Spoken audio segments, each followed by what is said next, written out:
So let me just check. The screen is perfectly set up. We are good to go as... Hello, everyone. Welcome to our first session here for Augon Renewal of Shadow. As we will begin.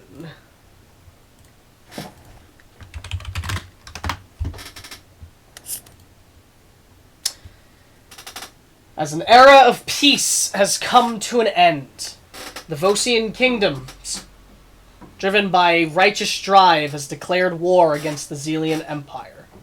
The two giants, now locked in a bloody conflict, have brought war back to the land of Euclax. Strife and fear spread across the land like a plague. The nations caught in between these giants scramble to their alliances and protections in hope that should the worst come, they shall be prepared. Meanwhile, people and creatures scheme in the shadow of these warring giants, planning dark schemes in mind for the land of Euclax and perhaps the world. Yet, despite the drums of war pounding, there are some that still travel the roads in the land of Euclax, their destination somewhere less exciting than the front lines of this bloodied war.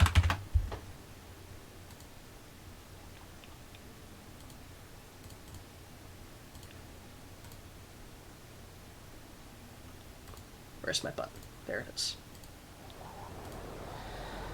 The wind howls as snow falls, obscuring the world in a roaring whiteness, blinding those unfortunate enough to be caught outside during this storm. A truly unfortunate group of people attempt to continue traveling down the road in hopes of escaping the primal force of the blizzard. Unfortunately, the carriage that carries them lies lopsided in the snow, its back right wheel shattered and lost within the suffocating depths of the snow.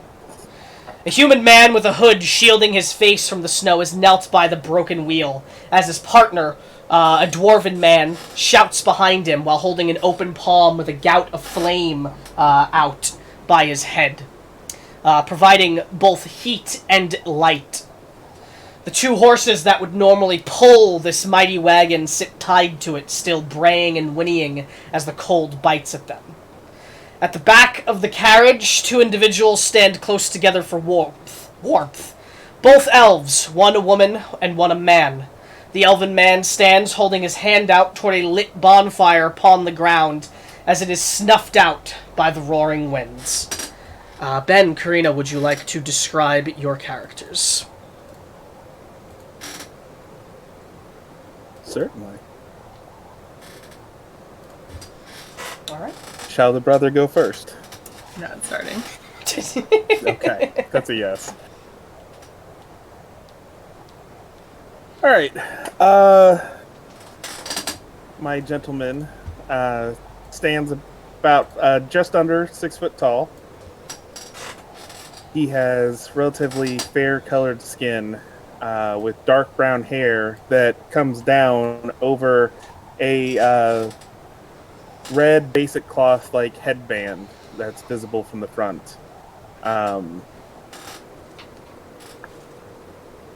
don't know. Doesn't matter. You guys decide if you can see his eyes or not. He has a pair of golden green eyes, and more green than golden. His long dark brown hair goes down a little bit past his shoulders, draping down his sides, his front, and his back. His pointed ears peeking through out of the sides of his hair. His leather armor is very visible from outside of his, as well, red, looks like traveling shirt, and his brown, I guess, leather pants. They have jeans? I don't think they have jeans. Not particularly light? No. I hadn't decided on the pants.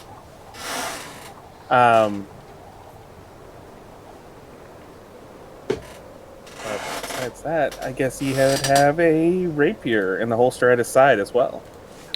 Both of his hands, the shirt that peeks out from a set of leather is long sleeve, reaching up to his wrist, and he has a glove on either hand that makes it up to his knuckles, revealing just his fingertips. There would be the token for you all. Okay. Karina? Okay. Sizen is youngish or younger looking elf woman who's got hair that's really dark brown, almost to the point of black, and really dark brown eyes. She stands around a little less tall for a woman, but under 6 feet. She's dressed in like workers' clothes, the kind of shit you'd see if you were used to working outside. Not fancy, not looking like someone who's well off, and definitely like a little haggard. And strapped to, I guess the most defining thing would be strapped to her back is a pretty substantially sized sort of hodgepodge looking gun. Made of what look like loose scraps and other like metal that you could just get your hands on and make it. Mm-hmm. Definitely looks homemade. Okay.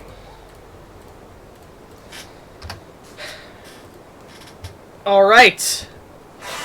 As Silas and Josie, your journey was cut short as you were attempting to make your way out of this horrid cold blizzard, when the wheel of your carriage shattered and has now sunken into the ground.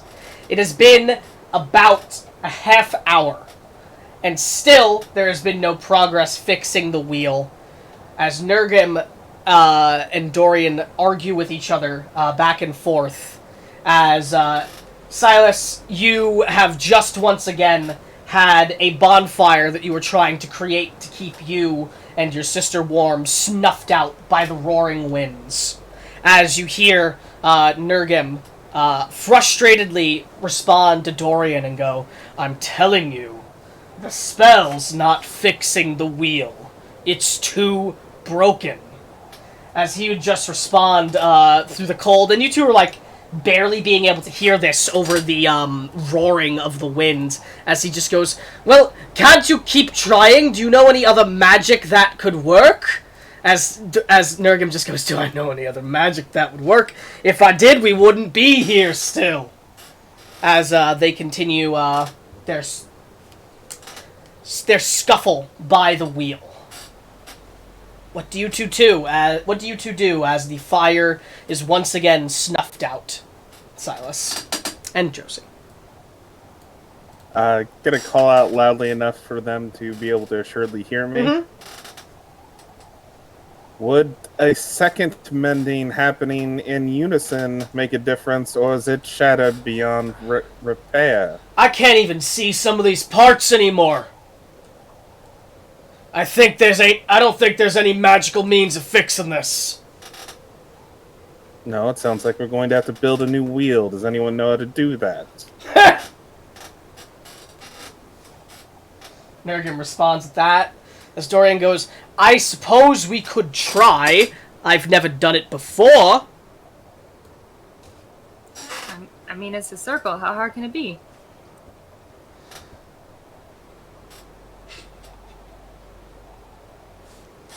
Get a tree or something. Nurgim just responds as he goes, "Look, maybe we should just continue on foot.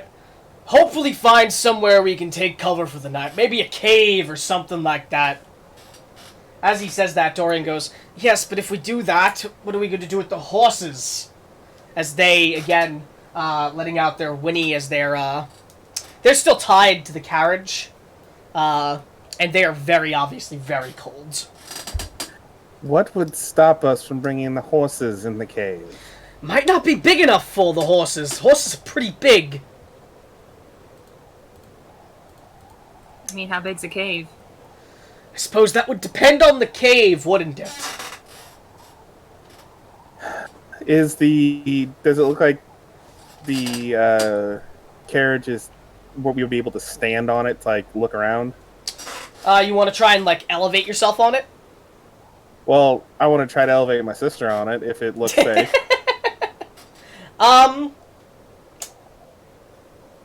Looks safe enough. You'd have to be fairly heavy to cause it to, like, fall any further. All right. I'll just do the, hands over a bent knee insinuation to Josie. Yeah. Sister, you want to take a peek around? Yeah, I'll boost up. Okay. I'll boost her up. Roll me acrobatics with advantage then, Josie. Let's say Silas is giving you the help action. You don't have to whisper anymore, but it's Shit. 22 for everyone to know. Yeah, as you pretty easily hoist yourself up atop it. What are you doing? You're gonna take a look around. Yep. Roll a perception check at disadvantage. Yeah, there's a... The snow is the wind is very much just blocking all sight. Yeah, it's difficult to see beyond location. Like, you can barely see through this blinding whiteness. But as you're up there and as you're looking out for a couple minutes, you start to hear something off in the distance. You hear what sounds like a faint voice, maybe a man calling out. You can't exactly hear exactly what it is, but you hear it, and looking forward, like squinting your eyes, trying to see a bit better, you see what looks like a dim orange light slowly making its way toward you in the sea of white. I'd point in the general direction. Mm-hmm. Can't see Can I see it? shit, but... Roll perception. You're not atop the wagon like she is, at disadvantage, obviously.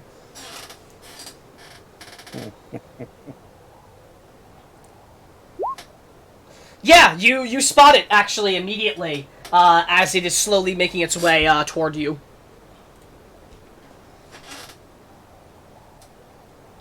Alright. As they look that way, too, and a few seconds pass, and suddenly you all are starting to hear the call as well now, as you hear a man calling out, what sounds like a man going, "Are there people there? Hello?" Like, sister, be ready. Walk over towards our two traveling companions, Nurgle and Dorian. Nurgim. And Nurgen, sorry. Oh, sorry, wait, 1 second. Let me get this absolutely positive right now, because he is the same. Nurgim, yes. Okay, as you walk over to them.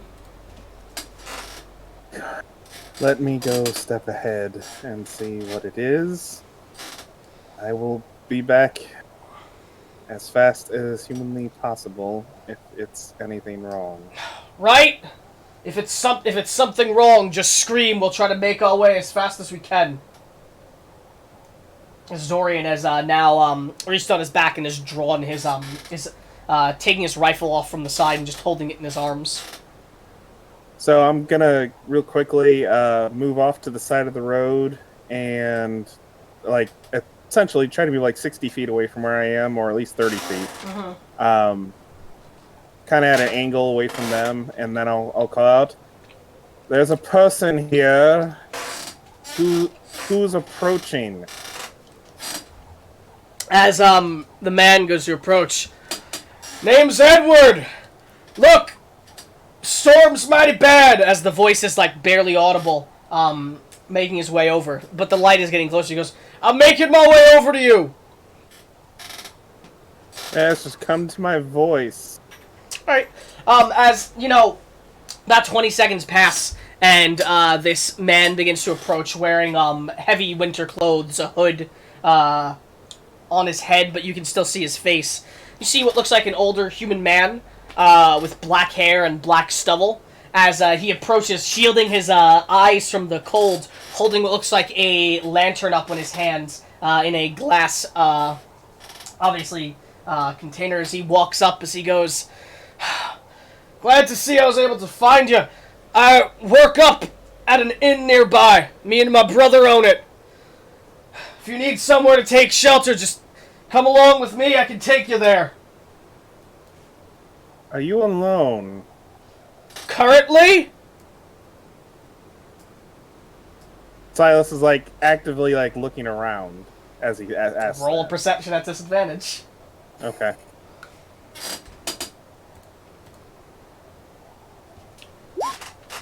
Yeah, no, you're not seeing anything.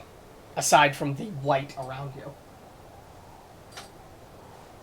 Alright, I have 3 traveling companions with me. And 2 horses. Is where we're going capable of housing a horse? We got a stable, just lead me back to them, I'll help them out! As he holds the lantern up and gestures for you to start leading. As he is like right behind you, holding the lantern so that you can benefit from the sight of it as well. I'll lead him back to the carriage. Okay. I'll call out just one, and he's coming with me, or he's approaching with me. All is well. Okay. Josie, assuming you made your way over to stand with the 2 of them? Or would you stay at the top? I would have stayed Yeah, at the top. sorry, I forgot you were at top. But you would have seen Dorian put the rifle back on his back, hearing that. Because you can see them still. Yeah. As he starts to walk up with Nurgum as Silas and this human man approach now as well. As the human man looks to you all and looks to the carriage and goes, "That's a mighty mess you got, and really unlucky to have it happen during this storm." As Dorian responds, "Yes, you can certainly say that. Dorian Chambers," as he holds his hand out to the man, as the man just offers his hand out and goes, "Edward Harper, good to meet you. Sorry that it's under such circumstances. Look, a bit up the road from here, I own an inn with my brother. I can get you there. We have a stable. It's shelter. We got some other folks staying there right now." As Dorian just goes, "That sounds like it would be mighty appreciated. We do need to get the horses in then as well." As he has a stable. Yeah, he said that. As Edward responds as he goes, "Right. Why didn't I help you get those horses there then? Whoever wants to head up to the inn now, just go on there. It's a bit up the road. About a 5-10 minute walk maybe because of the snow. It'll be on the left side of the road. You can't miss it." Better to travel together. Safety in numbers and all that. "If that's what you want, just figured you might want to get out of the cold."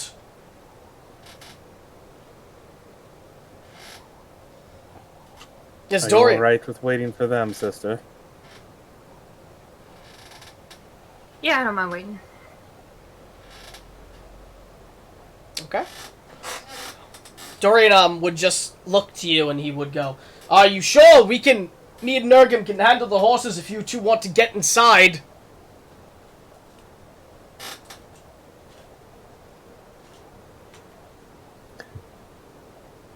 Gonna just walk over to Josie and kind of try to whisper to her, which I assume wouldn't be too hard to do in a way that other people can't hear with the howling wind. Might be a bit hard to do in a way that she'll be audibly able to hear you super well, but let's say you could. What is your read on him? Do you think this is another trap? You'd have to be real dedicated to tricking people to come out in a blizzard. Now, that's not to say you wouldn't, but... Alright then, let's go on ahead of them and take a look. You know, I have fairly quick afoot if something is wrong. Okay. So I guess we're going up the road. So you're going to tell him that you're going to head up, actually? Yeah. Alright, so he'd look to you and go, "Here, take this," as he'll hand you the lantern. Aren't you going to need that? Points over to Nurgum, who has a literal flame in his palm of his hand. Yeah, I'll take it. Alright. So you'd go, "Up the road! 5, maybe 10. Right on the left side. It's called the Padfoot Inn."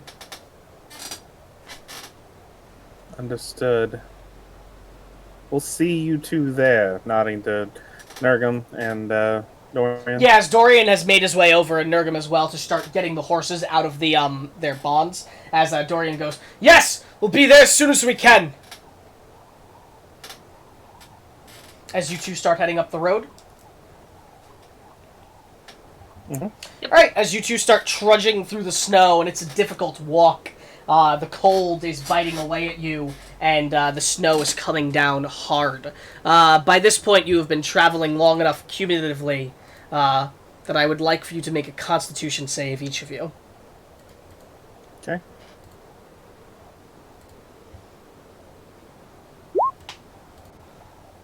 It's a nat 20, first one of the game. Wow. Let's travel forever. Silas, wasn't at disadvantage. you made a 16? Is that it? Yep. Okay. As the cold is biting at you, and it's awful, but you manage to, fight it off as you walk for about 8 minutes, and you see warm light from the left side of the road as you walk up, and you see a 2-floored building made of cobblestone.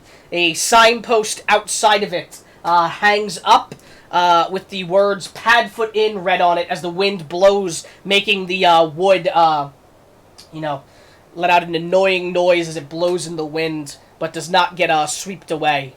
A warm light can be seen from the windows at the front of the building, and a gout of smoke is barely visible to you, Josie, leaving the chimney of the building. I would like to try to get up to the window without being seen by it and peek in. You'd have to roll stealth check. At advantage because of the snow. The heavy snowstorm. Okay. Big 12. Well, you walk up to the window, and you peer in, and you see a well-lit tavern room, and you see about 8 different people inside. I think it might be 9. Let me double check.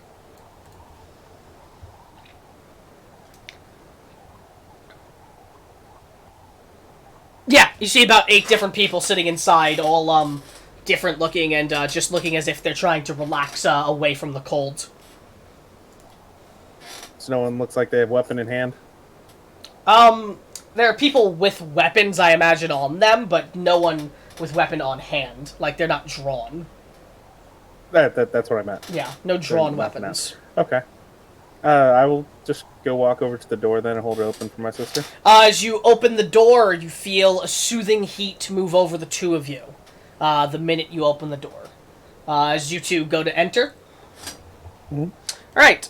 So, rushing in, as you attempt to rush towards the oh-so-coveted heat at the moment. Give me a moment, I'm changing ambiance and I'm getting music on. Do.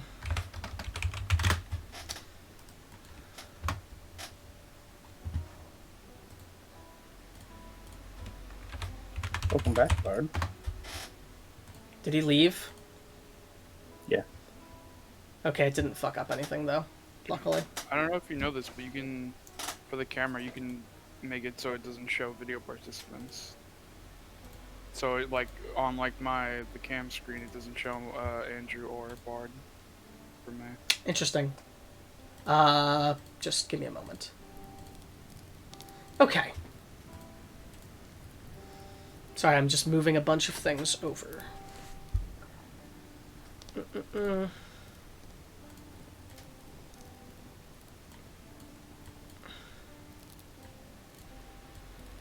Okay.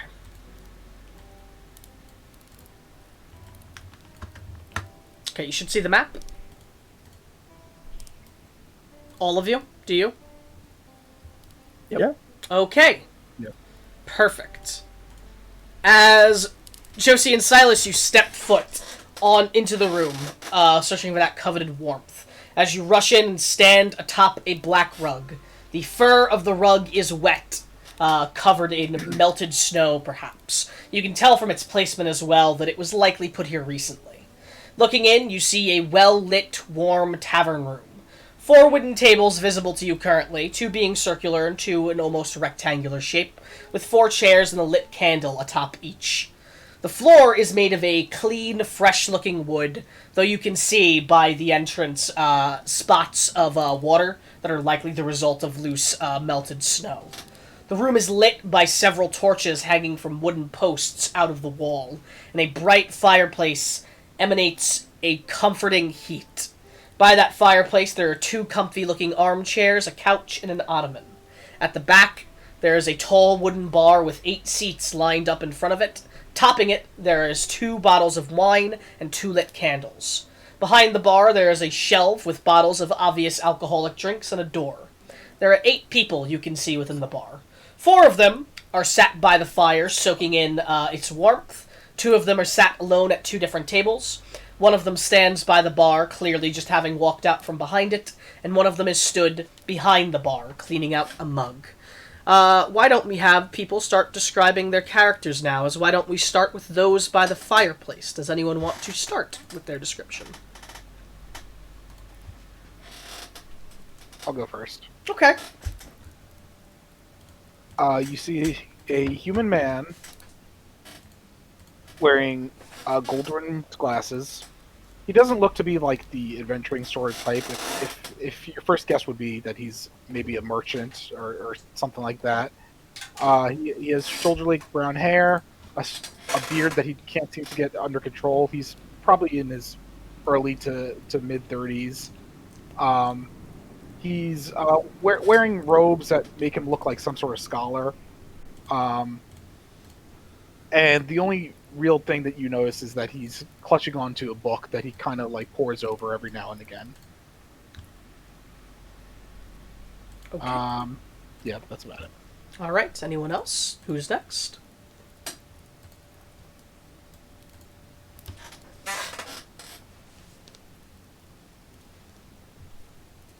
Am I gonna have to pick someone? Okay, there you go. No, I'll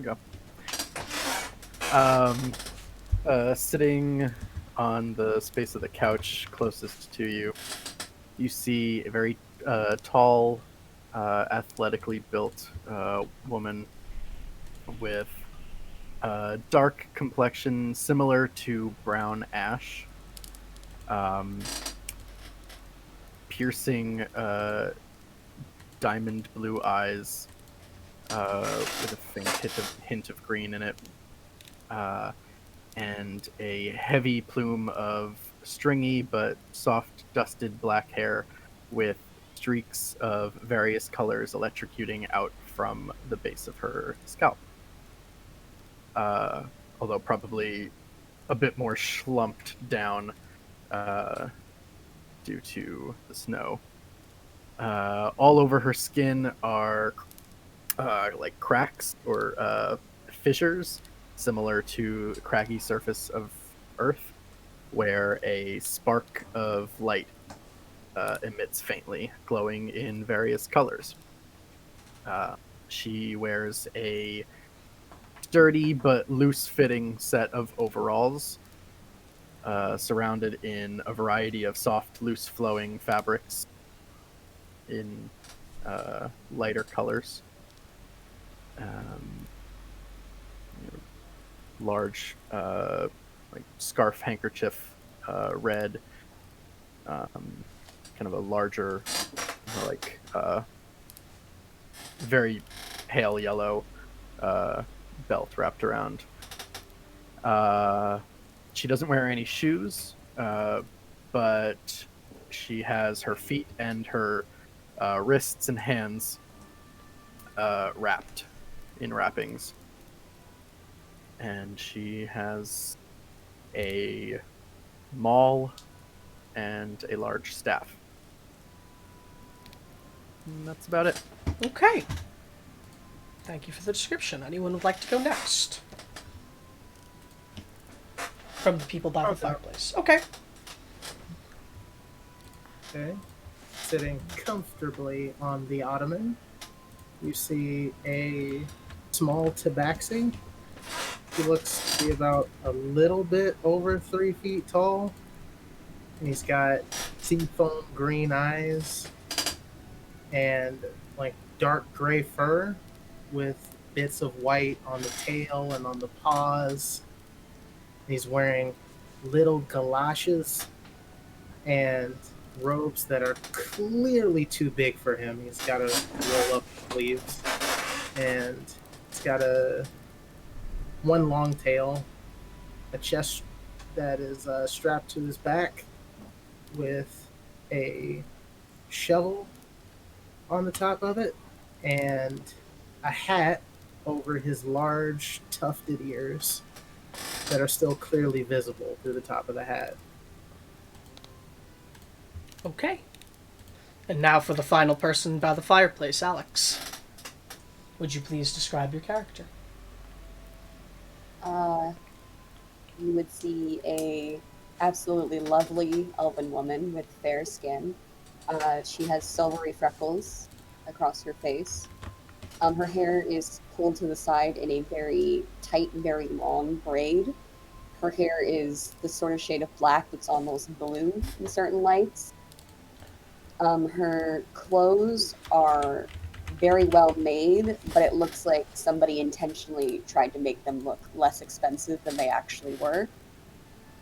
She's wearing a blue blouse, black riding pants, black riding boots, and she has like a little half cloak over her shoulders. And additionally, on her hands, she is wearing a set of gloves where the fingers cut off mid-finger. So she has the ends of her fingers out, but most of her hand is covered in the glove. Okay. As that is those sat by the fireplace, another sits alone at a table to the side, one of these circular tables. As James, would you like to describe your character? So my character is a young blue tiefling woman. Her hair is like shoulder length. It's really wavy. It's like a deep blue. Her eyes are bright blue. She has a scar down her left eye that it looked like it was like very painful, but like it looks like it's healed up. She's wearing it looks like it's handmade, but well handmade leather armor that's like all black, and it has like different colored accents. She looks kind of like closed off from the others. She isn't really like paying attention to anybody like but herself. She's sitting in the chair, but she doesn't look like super tall. She looks like she's about like 5'7". Yeah, that's really all about her. Okay. Aside from those individuals, there are a couple more people in the room. Starting from the back, behind the bar, there is a human man. Looks to be about a middle-aged gentleman and appears very well built. He's about 5'8" and has brown eyes, loose black hair, with black mutton chops and some stubble on his chin. He is wearing what looks like warm brown common clothing and a blue vest. Then afterward is a young human woman who stands about 5'6" with long red hair, blue eyes. She is wearing warm common clothing under a large beige apron that has some wet stains on it. And then, finally, there is an elven man sat alone at the table closest to the entrance. Perhaps maybe about 6 foot tall if he was standing, but he is sitting currently. He has a sharp-featured face with light brown eyes, black hair, and a black handlebar mustache. He is wearing rather fancy-looking black garments that you would expect from someone of a wealthier background. I will go through the tokens very quickly. That's the elven man in the fancy clothing. That is the young girl. And that is the bartender. As Silas, Josie, you two enter the room, and the rest of you all see this as it happens. And the barkeep looks towards the entrance as he calls out, looking to you. He goes, "Oh, welcome. Please, come in. Get out of that cold. Alice, can you fetch them some stew? Maybe warm them up a bit." As she goes, yes, of course. And she goes to walk off towards a door here. As she does, she looks back and calls to you and goes, "Please wipe your feet on the rug. Don't drag any snow in." As she disappears from sight. And you two are left at the entranceway afterward. What do you do? I'm not wiping my feet off. I'm going to prestidigitation myself and my sister so that the effort's not necessary. Okay. I'm wiping my feet anyway. You can't be too careful. Okay. Not As- making us both like sparkling clean, just getting the snow Yeah, off. yeah, yeah, yeah. Well, you got the snow off anyway. As you would cast the spell and do that, everyone would see you do so. Bartender would nod to you after doing so. Would you two enter further in? Yeah, I'm gonna just go sit at the. That he would just call out as you come in. Just shut the door behind you, please. I mean, yeah, I'll shut the door. Yeah, I figured you would, but he, you know. I mean, unless someone stops me, I'm probably just beelining for this unsat table. Okay. Did we get the bartender's name? Yeah, I'm sure you guys would have asked. You know him to be Eric Harper. Him and his brother, Edward Harper, who you all met earlier, are the owners of this bar. As you enter, though, Silas, as you go over to the table, he would look out toward you and go, "Can I get you two anything to drink?"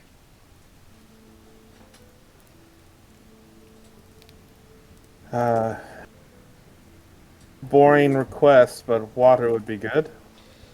Nothing wrong with drinking water. You? She looks to you, Josie. Same, please, sir. All right. So he goes and pours 2 mugs of water for you two and walks over and sets them down on the table for you. And then walks back towards the bar.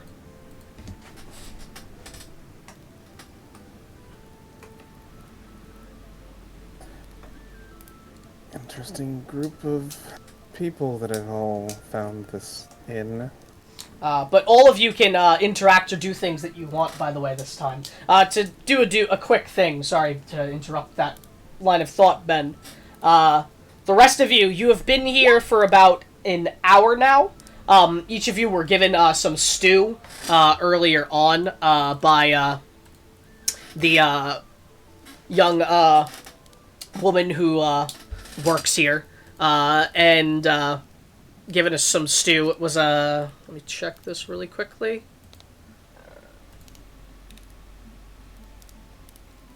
Of course, I'm losing my thing now.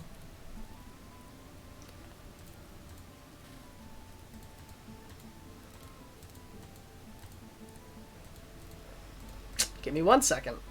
It was stewed goose, from what you can tell, and you were given drinks of your choice as well, but hopefully something to, keep you warm.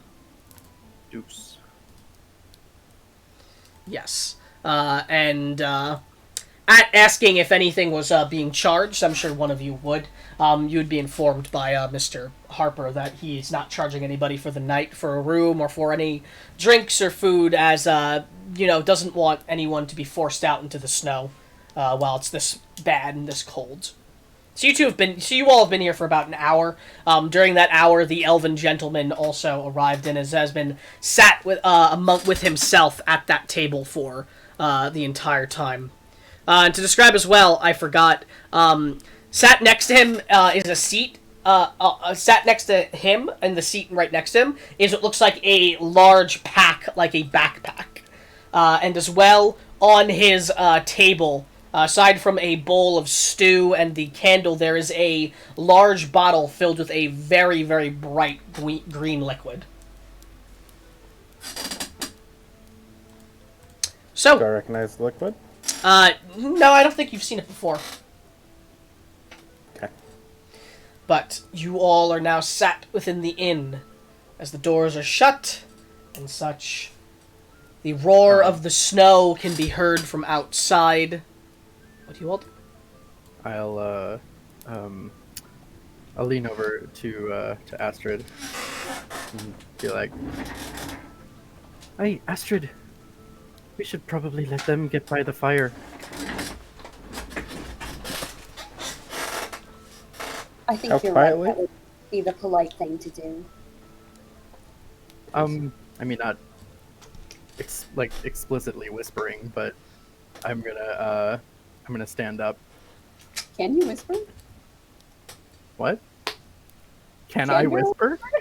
Yes. She's capable of whispering. Just in like general, can you whisper? In Like general, do I know the functioning of? Are you asking about the concept of whispering in D&D? Like, does that exist? I am under. It's a good I am question. under the whisper spell. I will stand up and make my way over to Carolina's table. And as I do so, I'll call out to the two elves at the other table. I go, You should warm up by the fire. You look pretty cold. It's pretty nasty out there. Silas will look over to her and it's all right. We'll warm up here just fine, and I'll go ahead and cast Create Bonfire behind us. As you do that, the innkeeper looks out and a bit worried as he goes, I don't reckon you're doing anything wrong, but It won't catch your tavern on fire. It's not capable of doing it. right, just prefer if you didn't cast any magic like that without, saying anything first while here. If you could just not have it up, please. Right. Wait, just move my hand over it, make it disappear. Okay. Apologies, just hesitant with not knowing you folks and all. I don't want to make you go out in the snow or anything like that. But even with generosity, someone has to be careful. Yes, on that note, how much is the stay here costing in that stew? You don't not to pay anything, but I encourage that you give the fine lady bringing you the stew a good tip. So anything you were going to pay, I would just give to her. Not going to make anybody pay for the night or for anything today. Don't want anybody being caught out there. It's one of those storms that kills people. Don't want anything like that happening. Astrid will get up to flank Beryl, and now there are two seats next to each other by the fire. Okay. Because that seems to be important to them. Sure. I mean, And, you can... yeah. She'll say, really, you should warm up by the fire. Look, you can even sit together now. We've been here for an hour, please. Okay. If you want to move yourself to where you're going now as well. Yeah. Let's look over at Josie. How does she look cold? I mean, I can tell you the two of you are pretty cold. You have not warmed up, in particular, since you've entered. You did nail those con saves, so you haven't suffered any ill effects, but you're still pretty cold, the two of you. Right.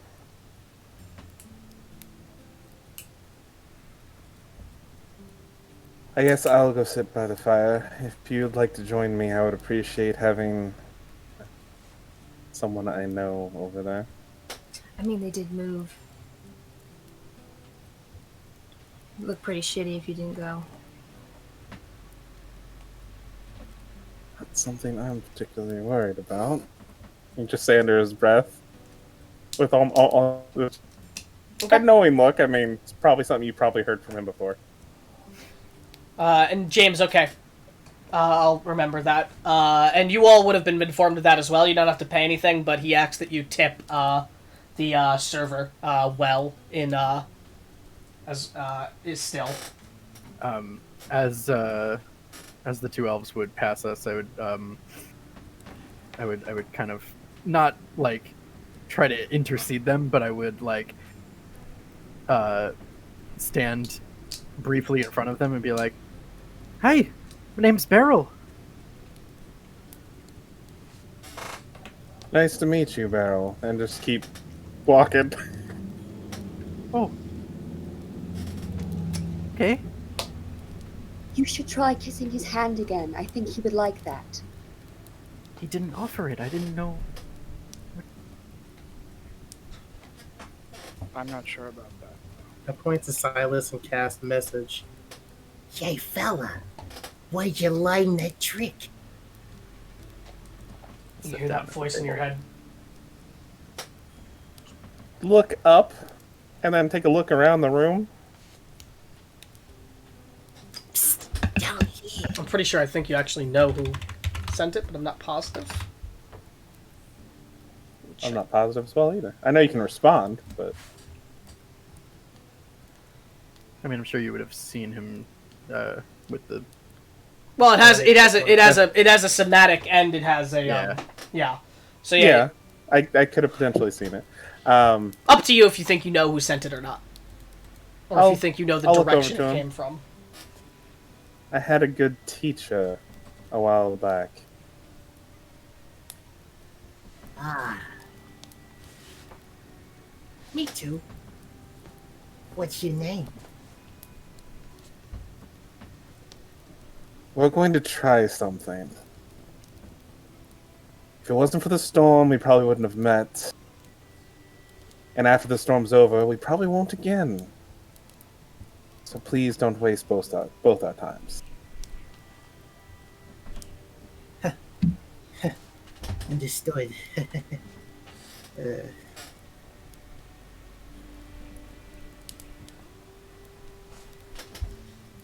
Isaac will look up from his book and look around him and see that there are new people next to him and be like, "Oh, hello. I didn't see you there." And he's gonna look around to like see if there's like people he knows, and he sees that everyone moved. Yeah. And he's gonna be like,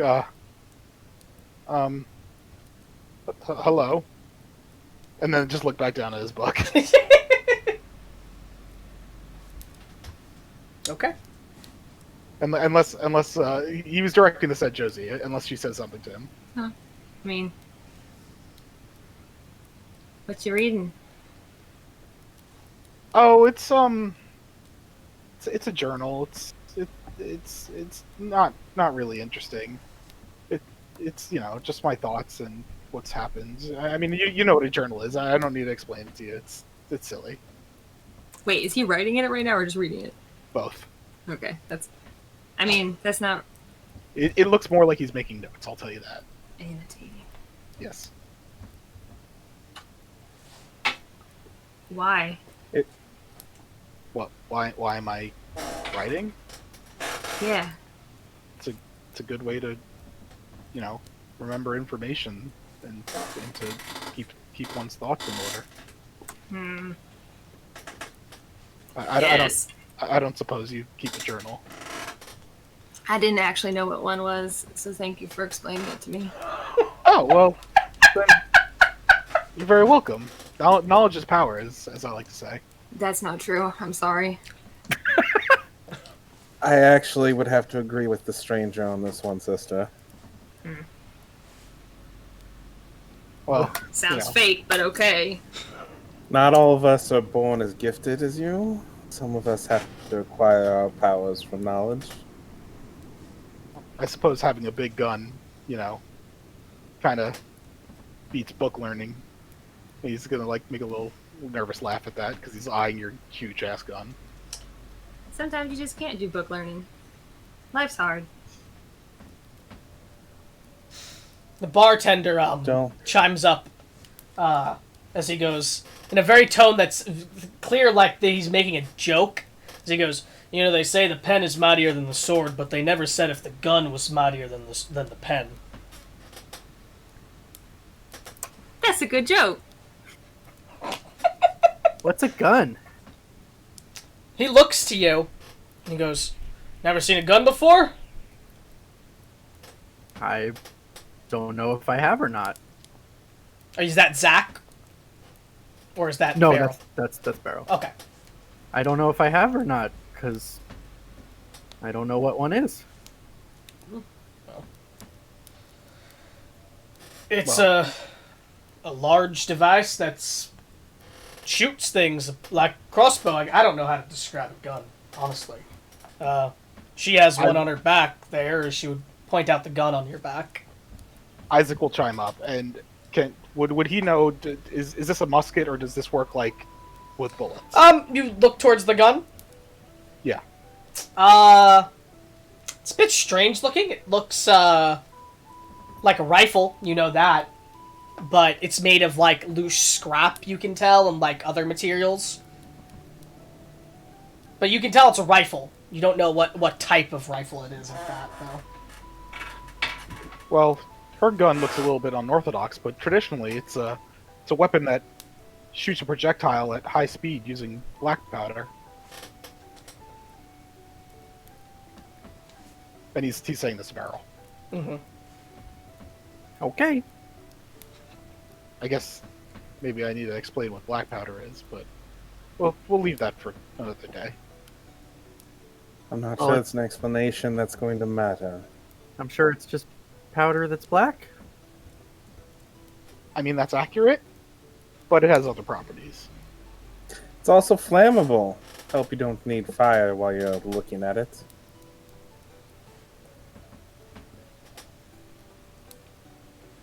It's true, it is pretty dangerous. Have you ever seen a cannon before, Barrel?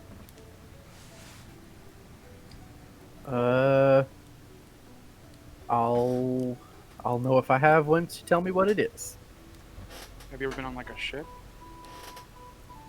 I don't think Beryl would have ever been on a ship. Probably not. I would probably agree with you on that one. All landlocked masses that I've been at. But would I know what a ship is? Yeah, I'd say you probably know what a ship is, but not necessarily have ever been on one. Ooh, that reminds me. Hold on. And she will. Oh, it's right here. Rummage through her belongings and pull out a small notebook, jot something down very quickly, and then put it away. Okay. I see you keep a journal too. What's a journal? Never mind then. Where's my fucking pen? Damn, that was really aggressive of Beryl to say. Where's my fucking pen? Where's my fucking pen? Jake, would Silas, would I have ever come across Tabaxi before? Yeah, no, you probably have. Okay. There are Tabaxi in the world. They're not, like, super uncommon. Silas will look down over to him, and out of curiosity, which of these individuals are your caretaker, child? Excuse me? Damn. Child? I'll have you know I'm turning 18 in a few days. Ah, so you are a child, just not as young of one as I thought you were.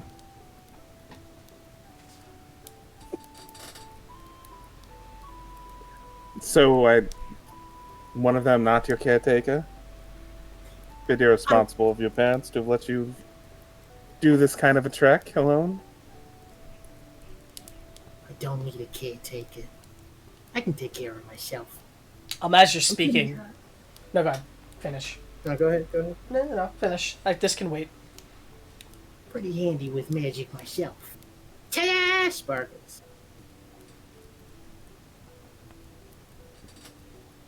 That was it. I'm sorry. Yes, you can do illusionary, or you can do what is considered by most to be a cheap magic trick. Congratulations. I'm sure that'll save you from a group of bandits. I just watched you do that cheap magic trick at the door. I also didn't present it like it was something spectacular.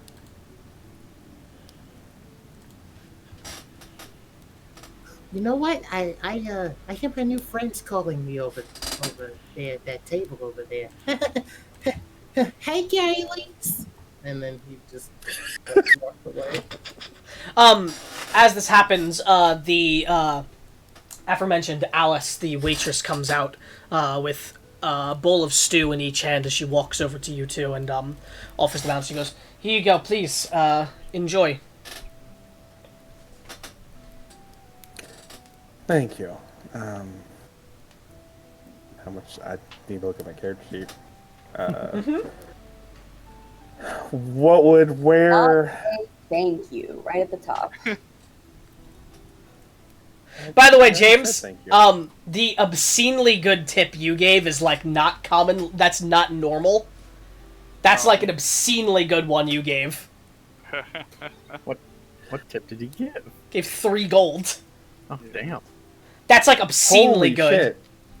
I was Oh, just about to okay. ask Jake, what would have been considered a good tip in the port town we were in before being on the ship? About like 4, maybe 5 silver. No, sorry, no. Sorry, I'm mixing up my things again. About 4, maybe 5 copper. Okay, I'll give her 1 silver. Yeah. Oh, she goes, oh, thank you, sir. As she would pocket it. I much appreciate it.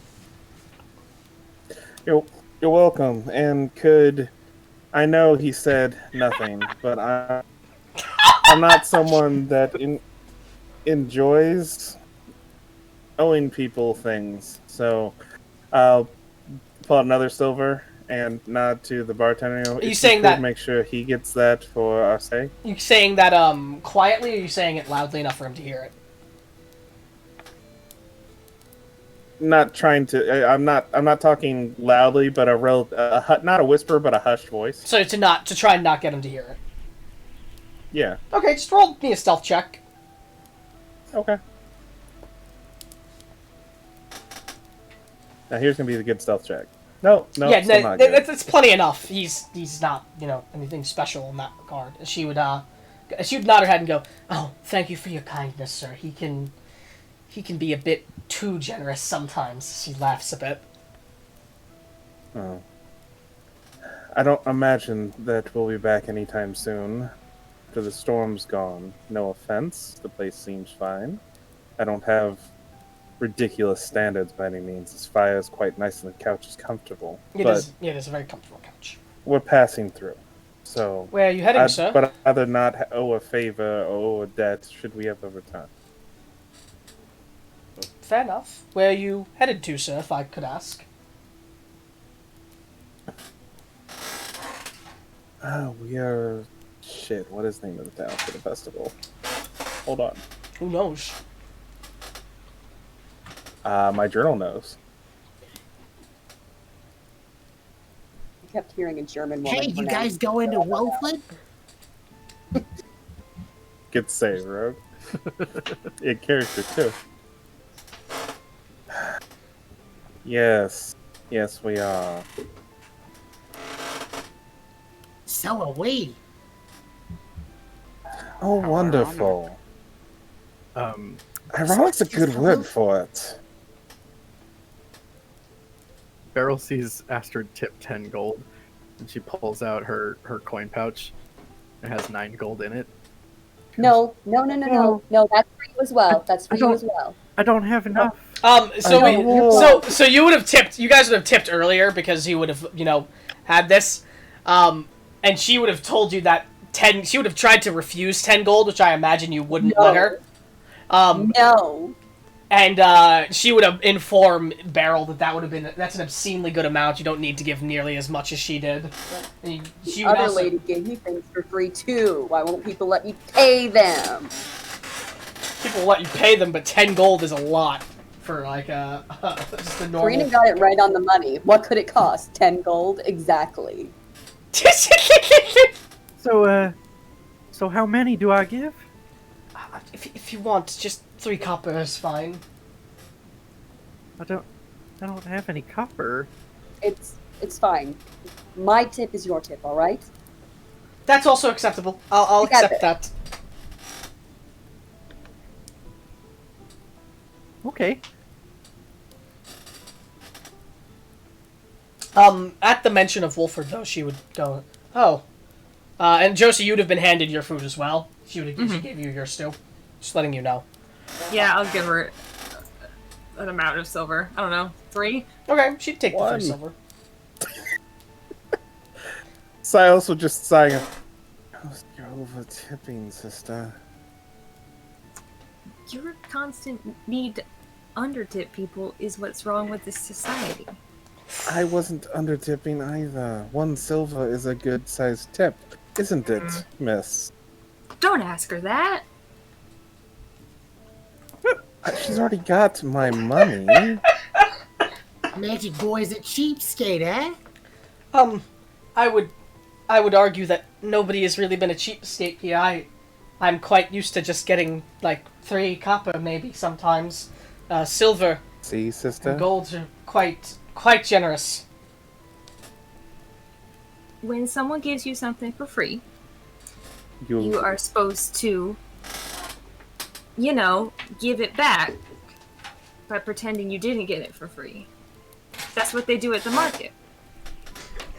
It's basic bargaining. This is how you make goodwill. Goodwill isn't going to help us once we leave here. Simply not owing a debt will do us quite fine. We don't have that much money left that was set aside for this trek. Oh, I don't want to take either of you two's money if you don't have much money for your journey. Please, I don't need the tip. I've been tipped very generously tonight. You can both have it back if you need it. I don't need the silver. I can afford it. Just trying to curb my sister from being willy-nilly with coin. It's not willy-nilly. It's understanding smart practices. Would you like the 3 back that you gave, miss? No, ma'am. Right, if you need anything else, I'll be here. I'll give her 1 gold and ask for a gusto. Of course. As she... That was what they were serving, right? Yeah. And you probably already had 1 already. Okay, She would've well, then given I'll you give her 1 gold for her trouble. You said you tipped her earlier. Okay. This waitress is getting the most money she's probably ever gotten in her life today. Yeah. Good. If you're willing to serve people in the middle of a blizzard, like... Bolt free. As she walks off, Erica does look the bartender to you two after the tip, and he just gives a grateful nod to you two, as he would have done with all of you as well. Sas look out to the window. Mm-hmm. As you look out the window. Curious about Nurgum and Dorian. Yeah. Okay. So you're gonna get. You're Wouldn't say worried. That's probably too strong of a word. So you're just looking out, waiting for them, watching out the window. I'll just peek at it. He's keeping a head on a swivel with a room full of people he doesn't know. Fair enough. Josie just got her head down eating stew. Okay. She's not paying attention. Any of you at the other table doing anything before anything else happens? We're explaining economics to... Yeah, I see that now. Yeah. And this whole time, Beryl is eating her soup with the spoon with 2 hands, like just sort of like scooping it from the back, and then just kind of going like this. And she's like, At overhearing all the things that is going on with you, the elven man at the table he's at actually looks over to you all, and he looks specifically toward you, Beryl. He goes, "Excuse me, I don't mean to be rude to ask, but are you new to the land? Is that why you're so inquisitive about some things?" I am. Only been around for about a month, I think. Where are you from? The Feywild. Long trek you've got to here, then. I suppose. Just far away from home. Apologies for asking. I didn't mean it rudely in any way. I was just curious. Why would it be rude to ask where someone's from? In fairness, you don't know what will be rude to some people and what won't. Good to meet you. I'm Gallum Emerson. As he would stand up and give all of you a bow at the table. I'd hold my hands out, but then realizing that he's on the other at the other table, I look at Astrid and Carolina and be like, "Should I go over there or?" I would nod. I don't. Oh, you don't need to come greet me. Just a polite introduction for you all. What was his name again? Gallum. Let me get the spelling on that for you guys. Sorry. I've been giving you very common names so far, so I wasn't really doing spelling. Yeah. But this one is a bit more. I do need to know if it's Eric with a C or a K. It's K. Okay. I had it right. Fuck, I Damn it. wrote C. Damn it. Yeah, me too. Alex got that fandom brain. It's fantasy world. Of course, it's a K. You have encountered a lot of German recently. Yeah, that's fair. Fantasy Germans. So you go. Good to see I'm packed in here with some interesting folk, at the very least for the night. Hopefully we can all get along before moving on, hopefully in the morning. Never know how long these things will last.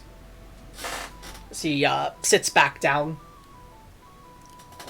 Yes, do you happen to be ironically going in the same direction as the rest of us? Oh, opposite direction, in fact. I'm headed to Camelon. Come on.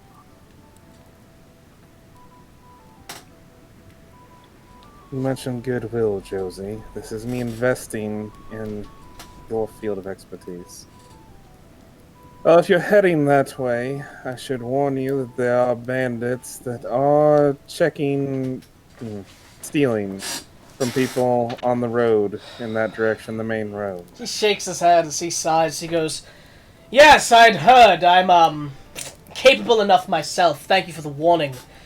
Quite honestly, I'm not very used to how dangerous the roads of these nations can be. It's a bit shocking to me." You should also keep an eye out for things eating people. Ugh. We came across a couple of Lycessers. Ugh. Dreadful things. Also not Couple particularly used to them. Out of Yeah. character, a couple of what? Lycessers, I'm not sure you would know what they are. Let's see. I mean, they might not be native to where I'm from. They are not. As Josie and Silas, you have never heard the name before. I'm sorry, Lycessers? Lycessa. Ah! You not from here? No. Lycessa, it's a type of necrophage, corpse eaters. Monstrosities that eat corpses and other carrion, meat. Horrid Shouldn't be a things. problem if you're alive, right? Well, they can get irritated, and if they're starving, they will attack you. But most of the time, shouldn't be a problem if you're alive, yes. One bit me right here. You're attacked by Lycessers, looking to you all, as he turns his chair. Aye, but we killed them all. Well, most of them. I think a couple got away. Strange times we live in. Lycessers are going after people and all. Not something that is common. But what do I know? Over in Sorovia, where I come from, we don't particularly have them. Sorovia, you say? Aye! I'm gonna pull out my map. What brings you to Camelon? Well, I'm both a merchant, an inventor, and a sorcerer. I work with the council, and I go to the Praxmorian Alliance nations, and I'm helping them set up electricity so that they can get some lighting in their streets. That isn't just lantern light and torchlight. You're from Praxmore, Isaac, so you know that Praxmore already has like a rather advanced and intricate lighting system that uses both magic and electricity to light the streets and light buildings and stuff. Isn't that where Nurgum and Dorian? No, they're are from heading Wazaria. No, yeah, they're heading there. They're heading there. You're correct. to? Yeah, heading there. Yes. Not from there. Yes, that is where they're going. Oh, that's quite interesting that you're from Sorovia. The two traveling partners that we had that should hopefully be here any time with the gentleman that told us about this place. Heading that direction. They're working on talks for their nation. with Really now? yours. Interesting. Well, make sure to speak to them then when they get here. But, yes, I am headed to Camelon now. I've spent about a couple months now working in some of the other towns. I actually just came from Wolford and helped them set up their electrical system. They're just getting started. Camelon now, it's where I'll be for the next few months. And then hopefully get to go back home. Truthfully, I wish I could go back home sooner, as he looks to his bag and he taps it, starting to run low on my more common wares that I sell. So, not going to be as fruitful for me once I get to Camelon. What are you I selling? assume Sorry, go ahead. No. Selling anything interesting, I'll say. Oh, plenty, if you'd like to take a gander. A bit expensive, but, well, Serovian make... so he would open up his pack, and he would pull out first what looks like a metal box that looks akin to a hand lantern that has a knob on the back of it, and inside of it there is a glass circular object that is inside of it. As he holds it out, and he goes, "This is an electrical lantern, gives off more light than a normal lantern, and, well, lasts a bit longer." No, that doesn't last a bit longer. Doesn't last as long, just gives as much light. Can use magic, lightning, to charge it, or you can purchase a charge pack from me, as he would pull out a small rectangular box covered in a glass case. Beneath the case, the lightning courses across the metal. So he drops those on the floor. And as well, I'm selling this, as he pulls out a long sword made entirely of metal, with strange electrical wiring covering the length of the blade. On its hilt, there is a compartment that he opens and reveals a small rectangular storage area inside. So he goes, "You put a charge pack into the blade, and lightning starts coursing through it." So he closes the compartment again. What kind of blade was it? Longsword. And I have Dexterous blade. and I have some healing potions on me as well.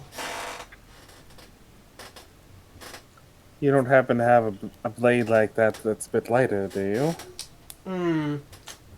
I'd have to check upstairs in my additional stock with my other bags.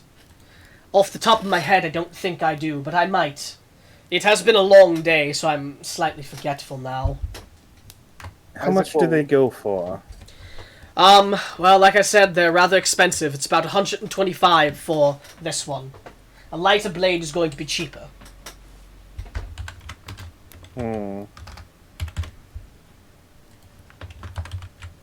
Perhaps I'll have the good fortune of running into you again after festival. Oh, then. certainly, and these certainly aren't unique. If you find any other Serovian merchants, they'll likely have them on them as well. Would Isaac have like read up or known about charge packs? I'd say Or you. is it- Yeah, I'd say they're used in Praxmore, so you know of them. Okay. They're not like a new invention. Right? No, they're these. Everything you're seeing is not new. You've seen these before in Praxmore. Okay. All right, never mind then. They're not as advanced as the nation itself, but they have gotten most of the advancements second to the nation. Hey, Mr. Emerson. Ah, yes, just Gallum's fine. Well, why would you need a lantern if you're a sorcerer? Can't you do, this? And then he taps the lantern and casts light. Well, I don't need the lantern, but there are plenty of non-sorcerers out there. You're right. So it's for them. Also, it's a bit convenient if you're not looking to use magic to do things, but it also is charged by magic as well. But again, there's a lot of use to a lantern that isn't just lighting the way, if you're saying a spot. As he would move the goods back into the bag and go, but anyone that's interested in purchasing any of these, I'd be very willing to barter, to trade. I also have healing potions, as I said. And I will check later on if there's a lighter blade upstairs for you, Mr. So he looks to you, Silas.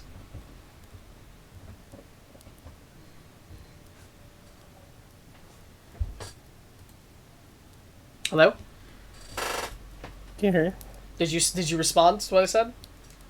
Or did nobody hear me when I said what I said?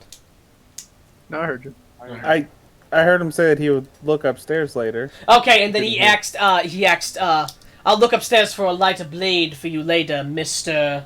As in, questioningly, asking for Oh, okay. That's. I didn't catch the question mark Yes, in the phrasing. that's Sorry. what the question mark, there was a question mark there. Okay. Silas works. Then, Mr. Silas, I will see if I have a lighter one for you later. Good to meet you.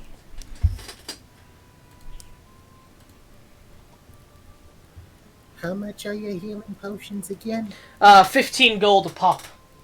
What?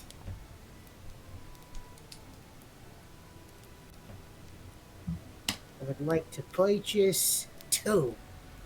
Fair enough. 30 gold then, so you'll take out 2. I did the math right in my head, right? Yes, I did. Yeah.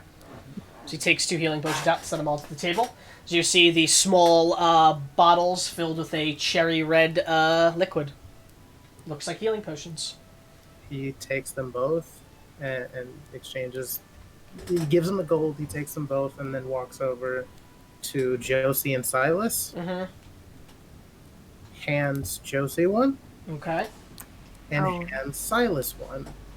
And then he looks at Silas and says, By the way, my parents are dead. and then walks away. Holy shit!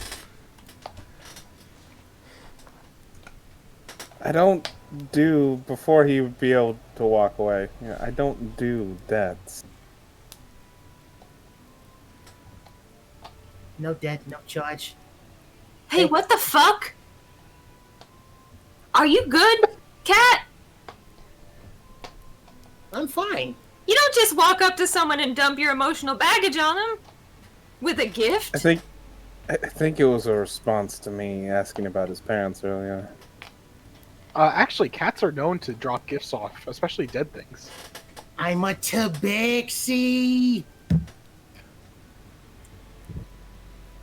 I'm sorry to hear about your parents. I can't take this from you. Yes, you can. For me, you can.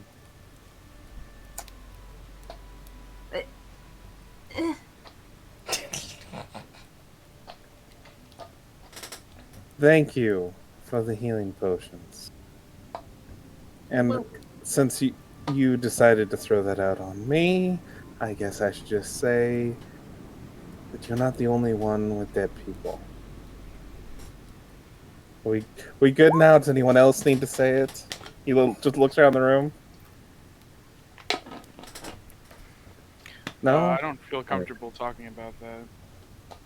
Oh, both of my parents are very old, but they're not dead. Oh, excellent. Let's go around the room and ask everyone about their parents now, shall we?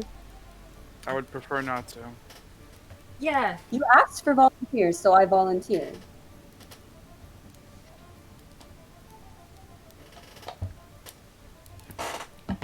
What do I got on me? Hold on.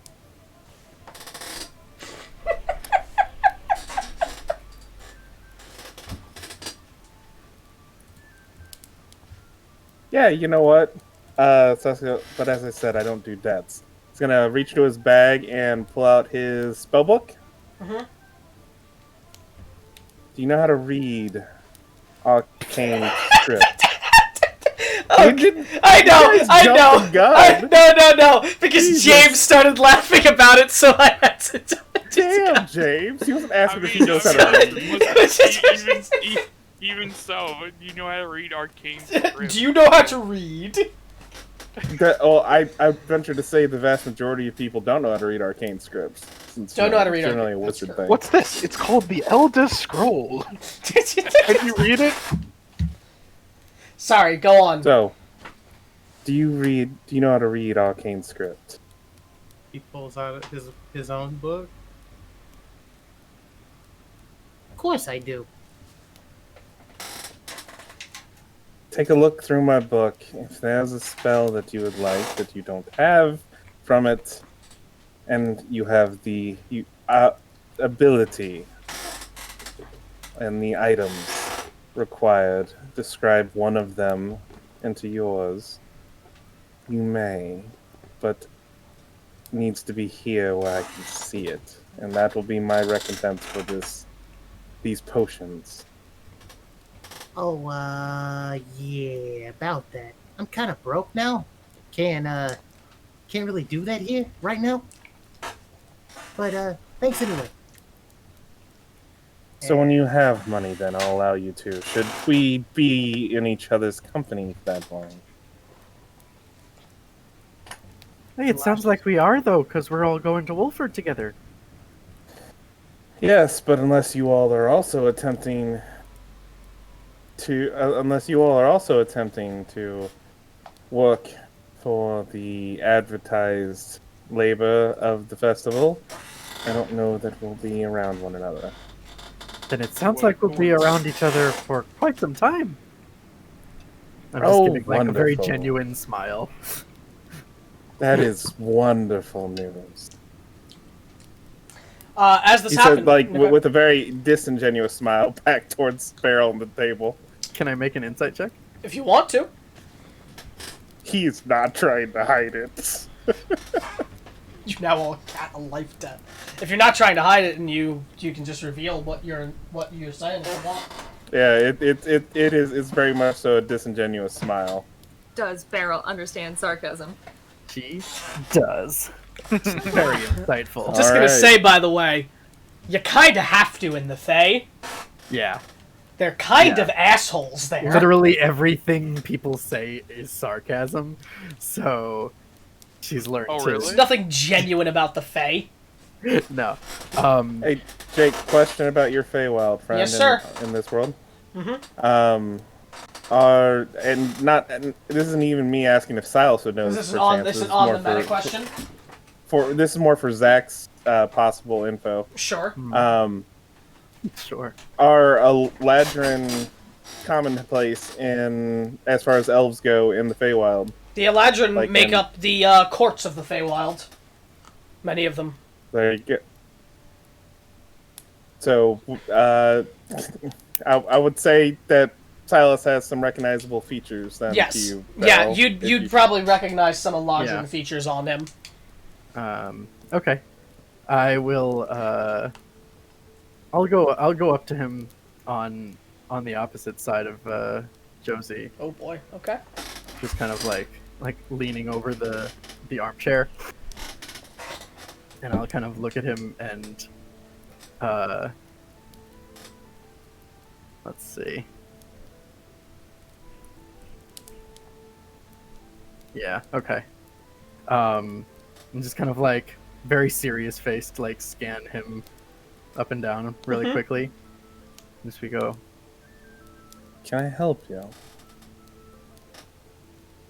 You're quite rude. Tatiana told me to be careful of people like you. I don't know who Tatiana is, but being careful of people in general is good advice. Okay. And then he just pats the top of his head and runs back to the table. Okay. Darling, what's your name? Your companion's been doing most of the speaking for you tonight, aimed at Josie. Oh.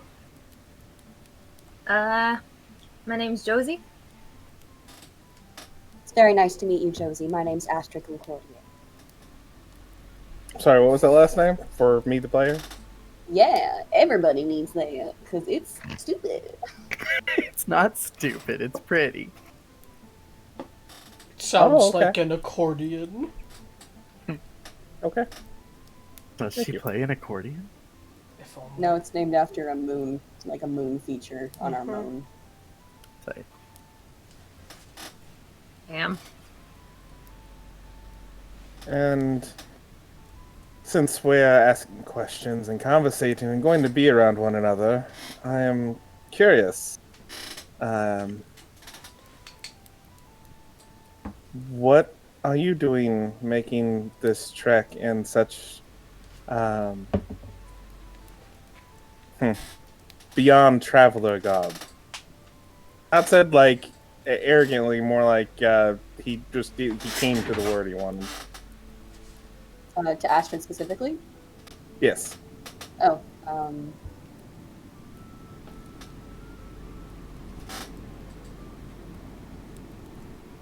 I believe the expression used is, it's complicated. That's all she says. Quite familiar with that. I'll be back in 1 second. I just have turning my light on. So 1 second. Turn into a chair. So, guys, let me introduce you all to our new DM, the chair. Hi, chair. Put a cat in the they've chair. been- Put a cat in the chair. They prefer to be called air. For you. Sorry about that. It was getting a bit dark in here, and I turned my light on. Okay. Continue on. My apologies. Unless you're done. We all fall asleep. No. No. You know, cuddle like puppies.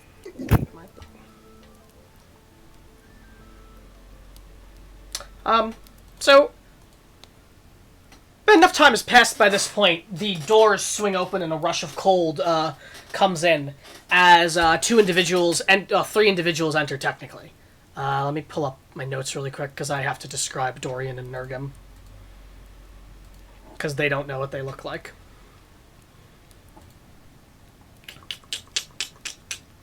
They've never looked in a mirror. It's getting crowded. Where are you?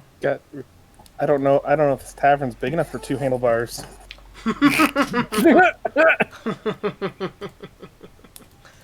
I'll drop their tokens very quickly.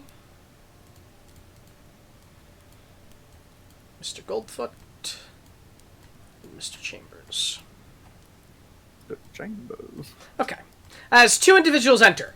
3 individuals, sorry. 1, Edward, that you all recognize from before, and then 2 people that most of you don't recognize. A human man, with short black hair, darker skin, I know the token doesn't portray that, has a handlebar mustache with a goatee, as he steps in, dressed in rather fine clothing. As well, a dwarven man with black hair, dressed in sort of wizardly robes, as he walks in with him. The human man as well has a rifle hoisted on his back that looks rather advanced. It has covers in glass containers at the side of the rifle where lightning and other sorts of arcane energy is running through it. This is the human man. And this is the dwarf.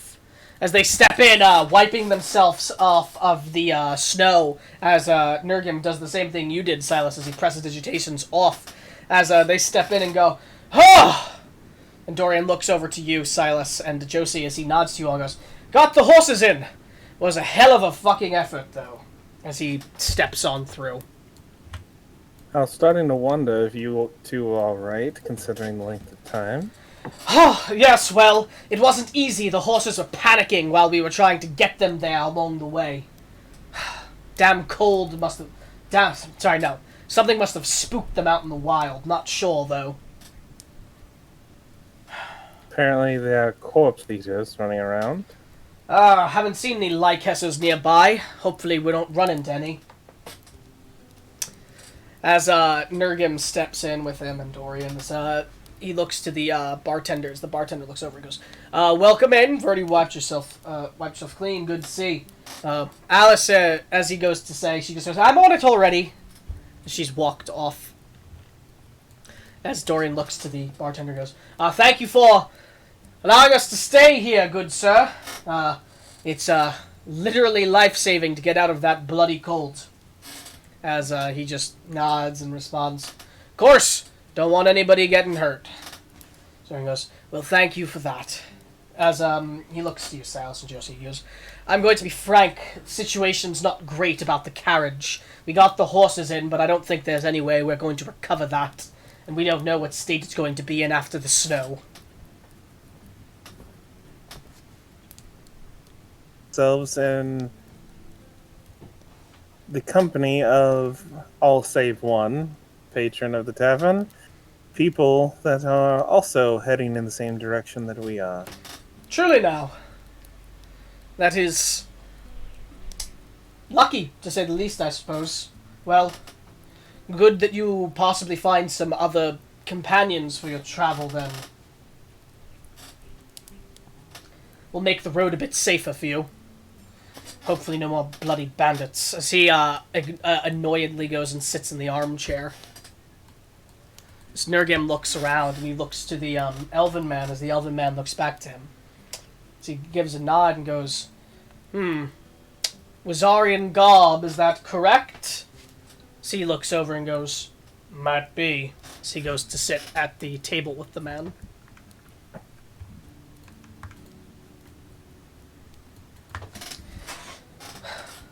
Are you two not going to be finishing your travel since the carriage is broken down? Dorian, holding his hands out to the fire, goes, I don't know. We're not exactly on a time crunch to get there, and it'd be rather annoying to continue on foot. I'm thinking we might head back to the town horseback, to the city horseback, and get a new one. No. You should recall that those bandits was probably still there. They should be still there. Well, this time around, there won't be any negotiating. As he just pats the gun on his back.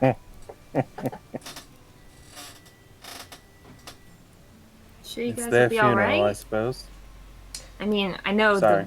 I saw the gun pad. I get the implication, but I mean, you brought us along for a not totally selfless reason. Yes, it's, well, it's not ideal, but I wouldn't want to force you all to head back with us. You all have your own business to attend to. We had a, aligned destination we could head in for at least a while. And I don't want to inconvenience anyone any further. In truth, Well- we'll be fine. They're just bandits. I should point out the gentleman sitting at the table is heading the direction you will be if you're going back. As he turns back to look, and Nurgum goes, "That's right, seems like he's heading to Camelon. Interesting fella here, maybe head over and talk with him." Storian goes, "Oh, yes, I see. Well, thank you for that information, and again, thank you to you two for your accompaniment. I am dreadfully sorry that it worked out this way. Don't exactly So I have was gonna- storms like this where I come from." So I was going to offer him a hand. Hey, he'll take it. He'll shake your hand. Firm grip. Well, should we meet again, I believe we both know we're capable and reliable. That we do. Should I need someone to help me talk my way out of more unsavory individuals that I don't want to speak to, I know who to turn to. As he chuckles a bit. That's not a jab as well. It's good that you were able to talk us out of it, but given my way, I don't tolerate things like that. I would have rather just shot them. Yes, well, it was... Despite the fact that they deserved it, was a hassle and a trouble and a risk of possible physical or otherwise trauma that none of us needed. I'll give you that. So he goes to head over to this table over here with his partner. Just something like that. Isaac will turn to Josie and Silas and say, "Did you run into a spot of trouble on the way here as well?" Oh, bandits. Yes. It wasn't anything that I couldn't talk down out of, though. And Yes, compared besides, to even if corpse I... eaters. Yes, I'm not sure which one I'd prefer. Well, if you're a corpse, obvious choice. That's a good point. I think it was best that we ran into what we did. Considering even if my words failed, my sister's gun wouldn't have. I mean, don't say that. You're gonna jinx it. That's Yeah, not what if a next time she thing. has a jam? That'll be on you, friend. That's not a thing. Says you. It says books. A and prototype knowledge. is a prototype. It's the best one yet, but it ain't I didn't perfect. say the gun can't jam. I said jinxing wasn't a thing. Oh, why not?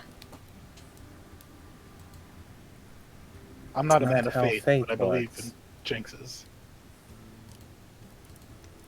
I mean, like, no offense, but it seems like we've had, like, I don't know, a curse above our heads for the past how long we've been traveling, so I'd be pretty worried Not a- about jinxing right now if I was you. It's not curses. It's just been our lot in life that we're trying to change. And we're going to change. So what you're saying is bad luck follows you when you leave the home. No. What I'm saying is, fate has dealt us some bad cards, and we're making efforts to change that. After we get this money from the festival, I'll have the money that I need to get us going in the proper direction to take care of both of us. Right.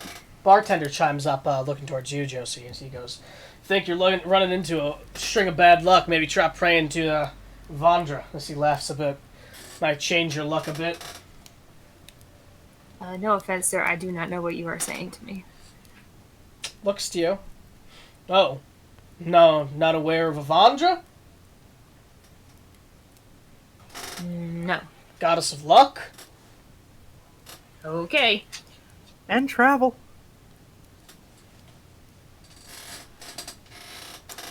I have to let this dog outside. This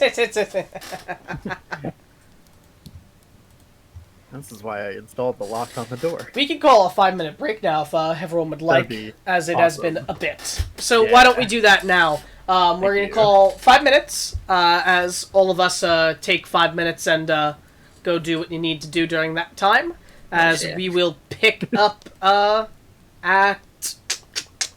Bad at math off the top of my head. 33. 33. 9:33. Alright, everyone good with that? Yeah.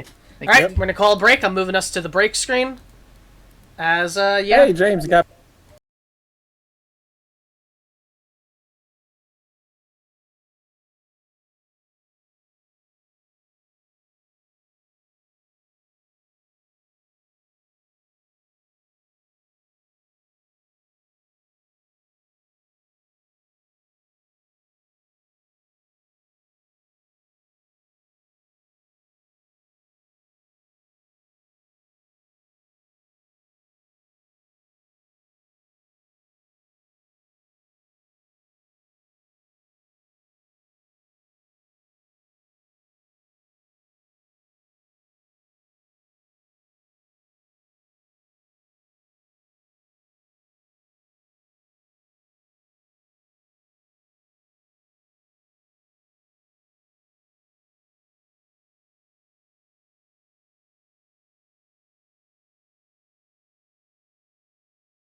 Okay, let's hope that That was the important. I said that. things didn't get fucked up, and they didn't. Beautiful. Yay! Okay, Nice fart.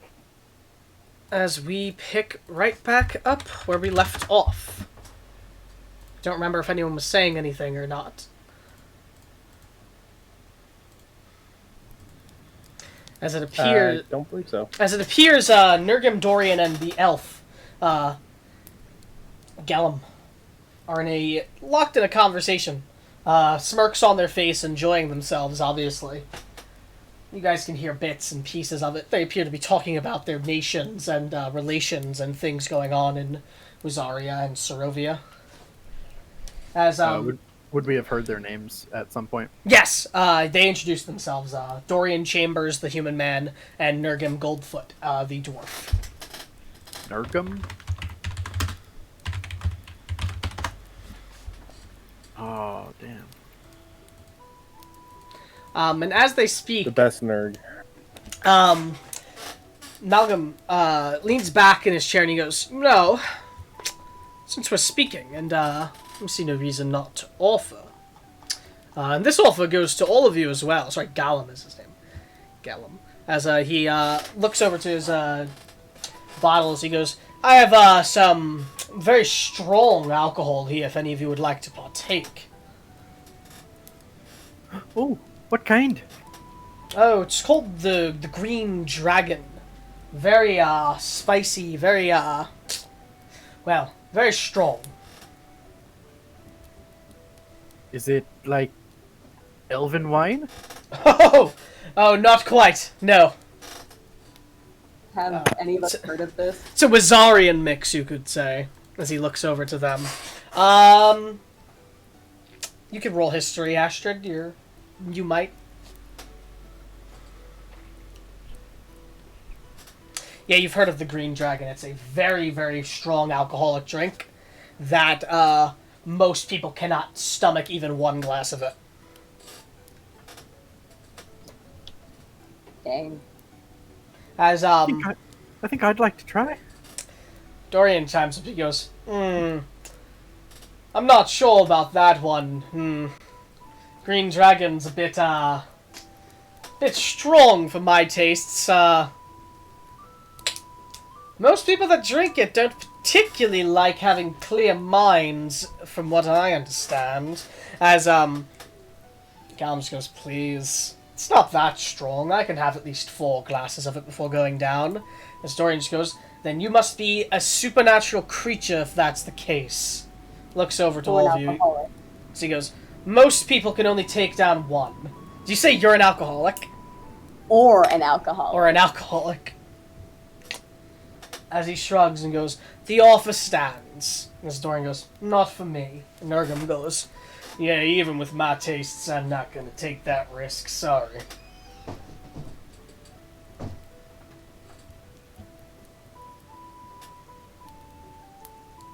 I'm just going to point out if someone's cold still, I don't recommend drinking high quantities of alcohol. It's true. It dilates your blood. Your veins, not your blood. It makes my blood die? No. As well, I forgot to describe this before, but Edward followed in soon after him. Let's say this happens now. Close the doors behind him as he goes to walk towards the back. As Eric looks to him and goes, "Glad to see you're back and all right. Have you checked on the griffins yet?" As he just shakes that, he goes, "I'm going to do that now." As he starts walking towards the back door. Griffins, you say? You say that? Yeah. As Edward looks over to you and goes, "Yeah, we keep a couple hen griffins and a rooster griffin here." Do you mind if I came with you? You're welcome to tag along. Might help to I have have to a few. return your lantern anyways. Might help to have a few extra hands in case they've gotten a bit rowdy. Goldfoot is the dwarf, yes, James.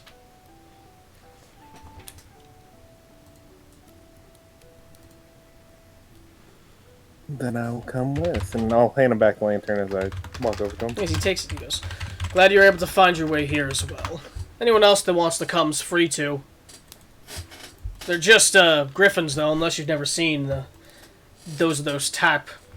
Not anything that special. Would I have ever seen or heard of a griffin? You've seen griffins, but not particularly the ones he's talking about. You've seen the traditional griffin. What makes these different? He said they were hen griffins, and one was a rooster griffin.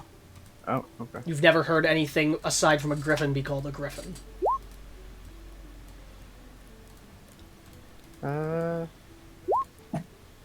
Yeah, I think I'd...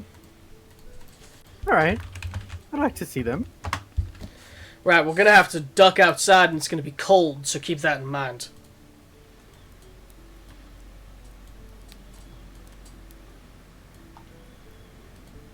Hey, Barrel. Yeah? Be careful out there.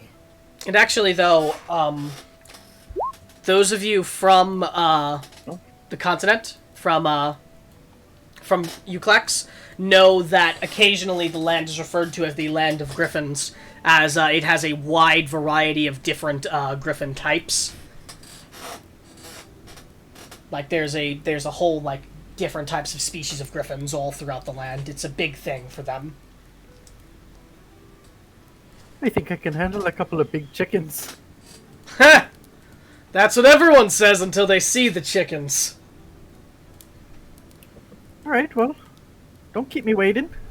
Right, this way. Josie, are you tagging along? Are you staying in here? I think I'd like to stay in here. No, I said. Okay. Just follow out to the griffins. Okay. So is anyone doing anything in here while they go do that? I'm gonna go sit next to Josie now. Okay. Seat's open. Mean older brother gone. As you go and do that. Any roleplay or anything going on while while they're away? I mean, she's gonna attempt small talk, but Yeah. What's small talk that's not like Yeah, go on. good, but Attempt the small talk. oh, cool. You don't have to. If you're both mutually, agreeing that you two are going to talk, that's fine as well. no, they Like just some look small each talk. other sort of half in the eye and don't say anything for 20 minutes. Okay, so you two are sitting together making small talk. As I'll assume no one else is doing anything because I asked no one else and he's really said anything. So, Silas and Beryl, you follow Edward as he leads you out back through this back door here. As I'll just reveal what awaits back here. As there's, a little dirt path that is shoveled through the snow that is slowly getting eaten away at the snow again as it falls down. And a path, leading back. As leading back, you see what look like two large stable-like buildings off... one large stable-like building off back there. And a barn-like building as well. As holding lantern out, he's leading you to forward, going, just stick close behind. Mind the damn cold. This is Edward? Yes, this is Edward. Okay. He doesn't have a token. Okay. Unfortunately.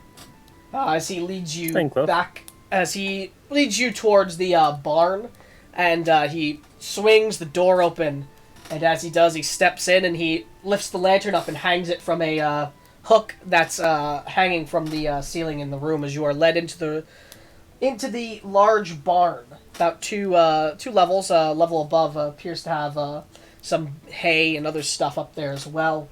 As there are several sections of the barn where you can hear creatures making some noise and moving about. As you soon see the aforementioned creatures. I'll just show them here. As first, you see two very large, very fluffy, very big chicken-like griffin creatures standing about. Very big. Moving about. Two of them. You'd see three small, little chick-like griffins, as if they were the young little. So you guys probably know what chickens are, so you can recognize it. And then what looks like a large rooster-like griffin, rather regal-looking for the type of bird, as for most of you who are aware of roosters, as it just stands there moving about. There you go. Yep, these are our griffins here. Can I see the baby one big again? Bless. Yes. Okay. you can. Oh my god, he's perfect. Shaped like a friend. Gotta give him some feed and get him into the pens for the night. Where did you come across these? Oh, Grip, the hen and the rooster griffins, they're pretty common here. We bought them a long time ago. Been raising them since. Common here. And what are they like in the wild? Oh yeah, they're what are they like in the wild? Or was that like a how do they behave in the wild, or like are they in the wild? More the how do they behave? Depends on the species. These guys are pretty docile. They don't particularly bother no one unless they're bothered. But they're, depends on them. There's a lot of griffins here. Sometimes they call Euclax the land of the griffins. Euclax is the name of the Continent. Yes. Okay.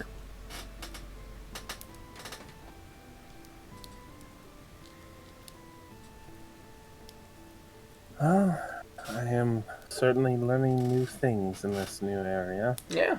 If you want to come meet one of them up close, if you're free to. They're I'm rather fine friendly. I'm fine observing from right here. If you I'd need love to help with something, I can help, but... You saying, Beryl? I'd love to help. Of course. Just What do I do? Just grab a bucket over there. It's their feed. And we'll go and give the two big ones, the three big ones their food, and then we're going to lead the chicks into the pens. I go grab a bucket. Okay. As he will lead you forward and will instruct you, telling you to head over to the big ones, start giving them their food, approaching them slowly. What's the feed look like? It looks like a variety of, like, seeds and, Sorry, one second. Let me check something. Silas would be helping pick up and move the stuff, but he'd be setting it down at a distance and letting the other two take it up to the griffins. Yeah, there's like a large like grubs, seeds, veggies in there as well. It's like a whole mix of things. So it's a big feed, you know. Alright, take a handful. Okay, you're gonna go up to one and take a handful. No, I mean, like before I bring it to them, I want to taste it. Oh, you want to taste it? Yeah. You eat it, depending on how much you can stomach, like, Like a small handful. like seeds and insects and other stuff like that. Doesn't taste anything special. As Edward looked, he goes, "It's not particularly for us to eat." Oh, I was just checking. Sorry, never mind. You're certainly free to. I've just never seen someone eat the feed before. I start sprinkling it. Mm-hmm. As they would go and they would start eating it up. And you'd help him with stuff, and you feed him, and eventually you lead him into the pens as he locks them up as he goes, "Well, thank you for the assistance there. Hope you found meeting our guys here interesting." How big are they comparatively? They're pretty big. They're about around... Probably standing on their hind legs, you'd expect them to be like 10 feet tall. Oh, damn. And they're like very bulky and very big. So the chick's like 2 feet? Chick's like 2 feet tall, yeah. I want one. Well, thank you for the assistance. These guys can be a bit of a handful sometimes. You're welcome. It was worth helping to feed my curiosity. Yeah, they're, New to this region. well, there are plenty of other griffins about the land. Some a bit more majestic than these bastards, quite honestly. Oh, So, they're quite impressive. what do you do with them? Oh, they lay eggs, and we use the eggs to eat. Sometimes other griffins come out. We sell the kids off. So if anyone else wants them for their farm or something like that, they're also good. The rooster's good at scaring off more cowardly predator types, so that they don't come and mess with the horses or anything we got here. You sell the children. Yeah, to other farmers and other people that do the same things as us, for the eggs, for their farms and such. Do farmers not exist where you're from? Well, no, I mean, everything's just all out and about. Sorry, you sell the children.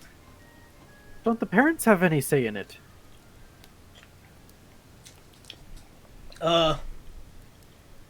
I mean, they're animals. They don't particularly say anything. They don't stop you? They're a subservient species that's owned by these people. They do what they want with Well, that their makes it eggs. that makes it sound a bit like slavery. It's not particularly that. They're just animals.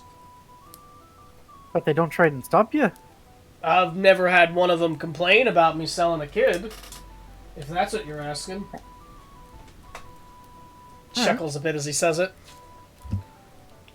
I don't mean offense by framing it like slavery, but No, it's just that. were they as intelligent as humanoids? It would be.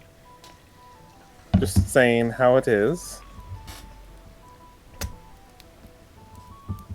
Unless you treat your livestock as pets, I'd imagine they don't get much say in things. Well, go on, Barrel. I don't have any livestock. Well, nonetheless, I didn't mind showing you off. Then we should probably get back inside. All right. As he will lead you back towards the tavern. Beryl just takes like a half second to like look back at the chickies. Are you really from the Feywild, Beryl? Yeah? Why Why? are you here? I I don't mean specifically this building. I mean, why aren't you in the Feywild? well, I think Astrid said it pretty well. It's complicated.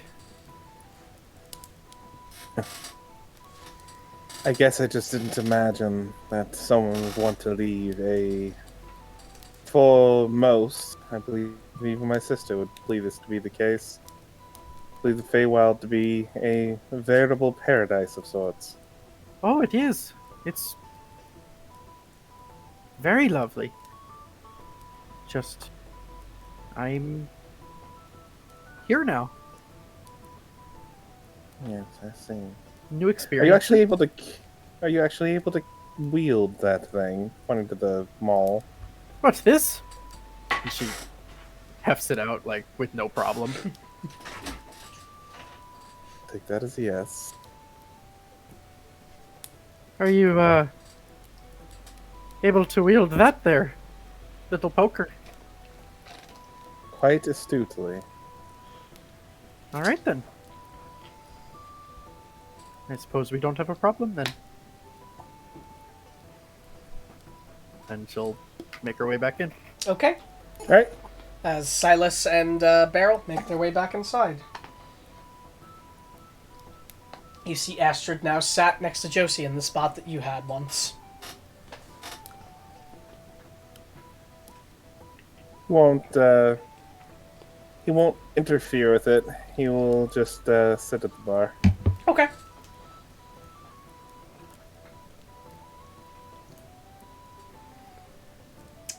Josie's just animatedly talking about welding. Okay. Actually, if Silas overhears that, I guess Beryl would definitely be able to notice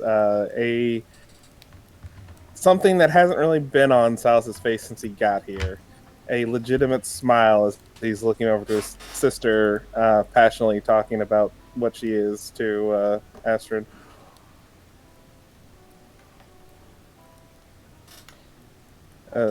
I would say beyond that, just a legitimate smile, I guess. So with the atmosphere high and everyone just relaxing about, there is a calm that moves over the tavern. As all of you are relaxing, having to spend your night here. Probably not the worst thing you could get, considering the circumstances. So you're just relaxing. Everyone sat where they need to be during the time. And all seems well for the moment. However, soon... Suddenly bears. Just set upon by bears? That'd be interesting. You better be gripping bears. 1 second. Don't put that in the universe. I require every animal to be gripping something now. And a baby version of it. Exactly. I mean, that's essentially just a slightly different owlbear, probably. Just 1 moment, sorry. D&D, but make it Muppet babies. Big brain.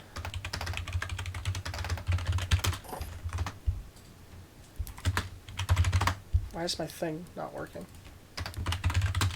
Sorry about my glasses, Blair, but fix that. I mean, I'd be wearing them if I had some. So There we go. That's I'm sorry. okay. Female As player the character from Cool Borders 3. as the atmosphere is high, all of you are relaxing as you need, and preparing to take whatever you need in for the night. But all of a sudden, the doors swing open, as if kicked open, as a voice calls out, panicked. A man's voice going, "Help! Help! My friend! She's badly hurt!" As 3 adventurer types enter the room, carrying what look like 2 of them. There are 3 of them altogether. 2 of them are carrying an unconscious human woman with short brown hair, covered in wounds across her body, blood leaking out. The 2 carrying them are an elven man with short silver hair and a blue-scaled dragonborn woman. As they enter the room, obvious in a panic, as he's going, "Please help! Somebody, please!" As they rush in with this wounded woman. What color Dragonborn did you say? Blue scales. Blue scale, thank you. As in shock, Barkeep doesn't know what to say. Alice has backed up and is covering her mouth, obviously in shock. What do you all do? Dorian and Nurgum are very clearly going to stand up to go assist them. I cast Healing Word Cast Healing Word. on the woman with all the Yeah, some of the wounds close up, wounds. but she does not regain consciousness or anything like that as they rush into the wound room, and the 2, Nurgum and Dorian, rush over to help carry them in, as Gallum chimes up as he goes, "Easy there! Just set it down!" As he goes over to the table, puts the candle out, and just, slides everything off the side of it as they go to put the woman atop the table. What did this? As, panics, they go, we were, fuck, we were making Did it our way. follow you here? Nothing followed us here. We were on our way, making our way through the road, trying to get out of the storm. Then some white-furred things attacked us. They bit her, and she's been out ever since. She was dizzy. They just kick the door open. The door's still open. Yeah, the door's open. The wind is blowing in. All right, I'm gonna try and close the door. You close the door. And they put her on this table, right? Yes. So Alright, I'm there's gonna- an elven man with silver hair, blue dragonborn woman, both carrying just a young girl. Human woman. She doesn't look particularly young. Human woman with short brown hair. She's unconscious, covered in wounds, bleeding. Okay.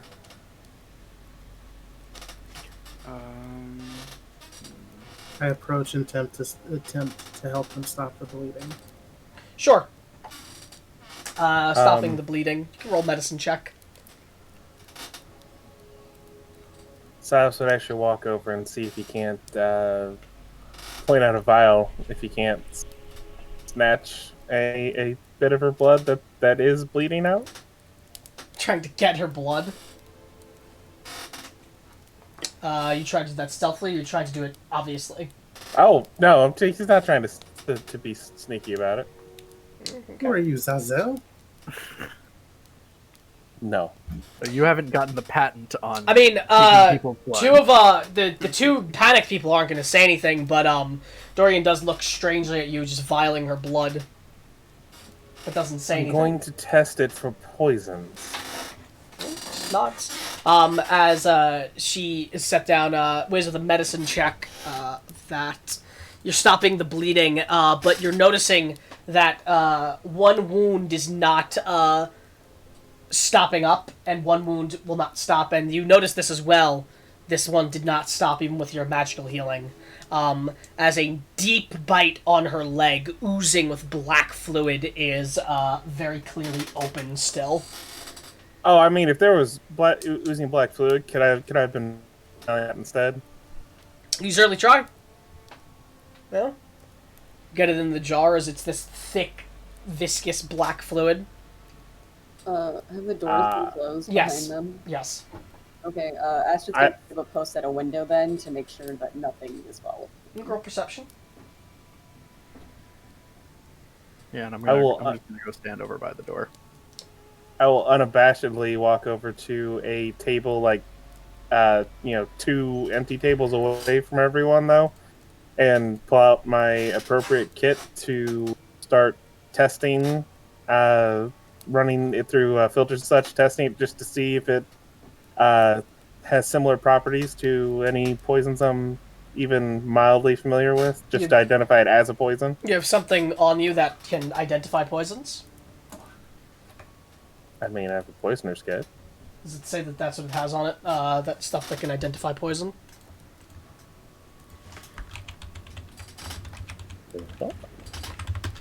Because I'm asking because I don't know what's in a poisoner's kit.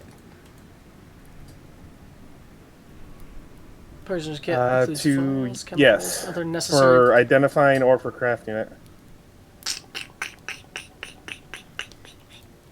it. Nope, just says to craft and use. Just says to by craft the and use there. SRD. Mm-hmm. So I guess it's up to you if I can use it for that or not.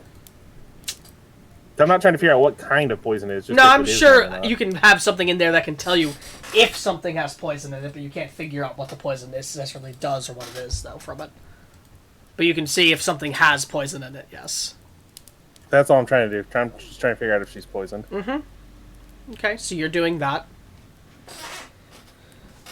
I wanna look up and down the 2 people who brought her in. Mm-hmm. They have shallow wounds on them as well.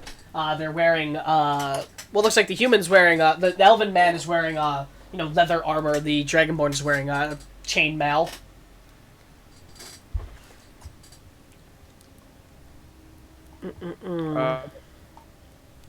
Okay, what'd you say? You cut out? No wound on them that, like the one on her leg that's black stuff, right? No, nothing like that on them. That I can visibly see. No, you don't see anything like that. They said that they were set on by white-furred beasts. Yes. Can I do a nature check to see if I'm familiar with anything in the area that could... You've seen the wound. Yeah, you can roll nature. Or nature or history. I'd say at advantage. I'll do history then. Yeah, no, you know what this is. You have a likely candidate in mind of what could have done this. As 1 moment. As you believe a Schneetrieber may be the creature that is behind this. A Schneetrieber? Yes, give me 1 moment. Sneetreebers, also known as snow prowlers, are deadly creatures mostly found in snowy mountain peaks. Supposedly the creation of a mad wizard who enjoyed spending his free time doing biological experiments, they are now a common creature among the mountaintops that have blended in well with the natural wildlife. They travel and hunt, often in packs of 4 or more, and hunt for wildlife from elk to bears. They're incredibly fast, incredibly strong, and have a deadly venom that is carried in their fangs. This looks like the work of a Sneetreeber. And then I just tell them what you told me. Yeah, and then everyone, aside from Josie, Silas, and Beryl, can roll a history or nature at advantage. Wiz, you as well can roll a medicine check again, because you would probably be investigating a bit more about these creatures aside from what they are, because if you know of their poison, you'd try to be, finding something out about it. This woman needs a professional healer. I don't think she'll last with our capabilities. Yeah, so all of you know what Sneetreebers are. Wiz, with your medicine check as well, you know what their poison does. They're a common enough creature, and they're rather deadly. First thing you know about their poison is that they cannot be cured through magical means, as in you cannot use a spell, say, like Lesser Restoration to remove it. And as well, the poison slowly eats away at the target's constitution until they just die.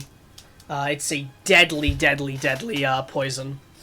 That it takes a while for it to fully take effect, but it will slowly kill them. I would explain that to them. Oh God! Can anyone do something, please? We have money. We can pay anyone that can help her. And Silas, through your testing, you can assure that there is assuredly poison in that ooze. How long does she have? Any idea? How long ago was it that she was bitten? Are you asking them that? Yeah. Maybe about an hour ago. So with that knowledge, Wiz, you would know that she could have as little as 2 hours left. Maybe 2 hours. Well, I definitely... I don't even know if I could, but even if I could, I couldn't figure out an antidote in 2 hours, certainly.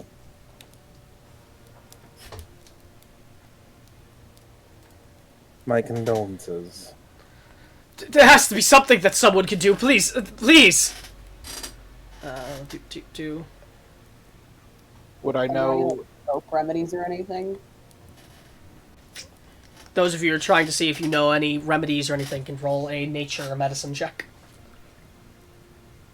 Also, did my perception check see anything? No, you've not spotted anything yet.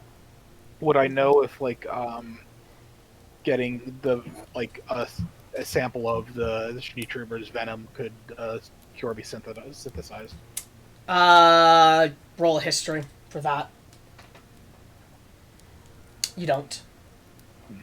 Astrid, you actually do know of a cure for it, though. You know that there is an herb called neem that grows that looks like a cluster of yellow buds covered in black dots that can be used to create a cure for the affliction. Can you type that name? Yeah. Okay. And then, is that available in the winter? Like, does it still grow? You don't know how it grows or where it's from. You just know of the herb.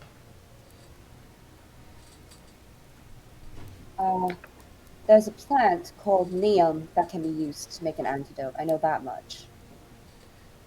Maybe we can find that plant. Maybe there's somewhere nearby. This is the elven man. The bartender chimes up now as he goes, there's an alchemist that lives about 2 hours out from here. Shit. Again, rather far. He might have it. I haven't seen him in a couple days, but he might have that flower. And this storm 2 hours there and 2 hours back means this woman's death. Would Wiz know where to find it in the wild? Roll a nature check. Or would barrel. Yeah, is that a plant that I've heard of? Not common to the Feywild at all? Feywild, no, because these aren't common to the Feywild. The plant doesn't exist because they exist, but they exist because of the plant in some way. Okay. But it doesn't grow in the Feywild. Yeah, no, Wiz, you know that these commonly grow inside the entrances of caves. You would tell that to everyone.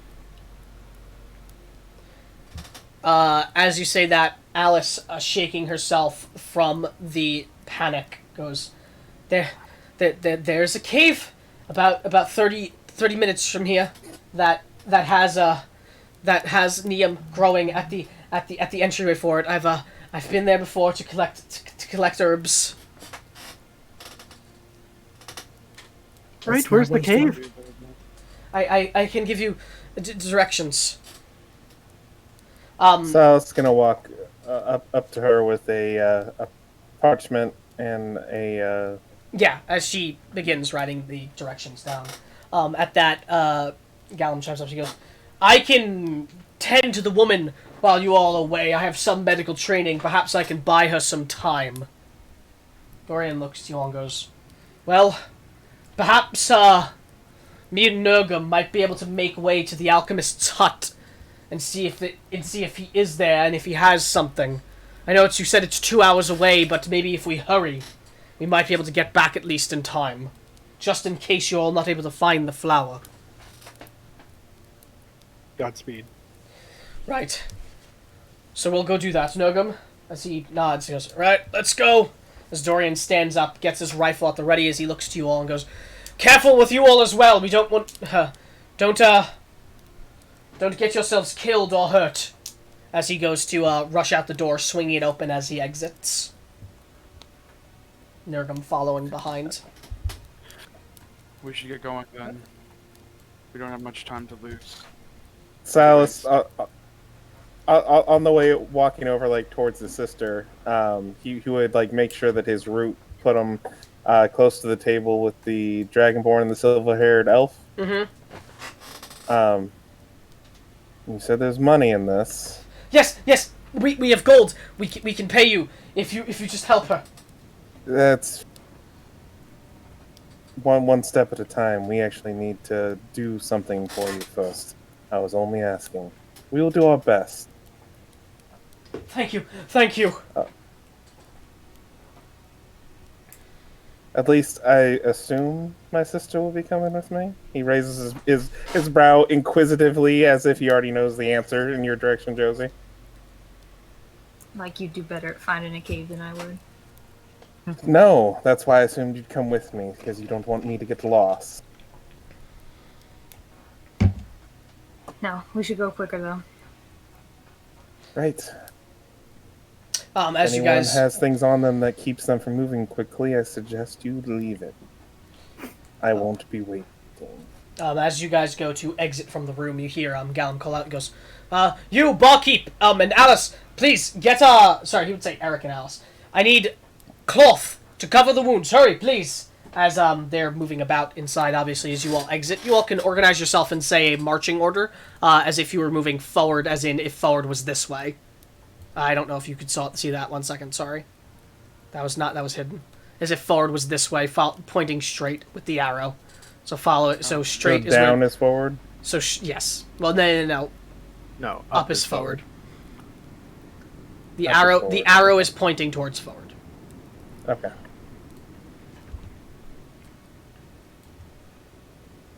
And who has the directions?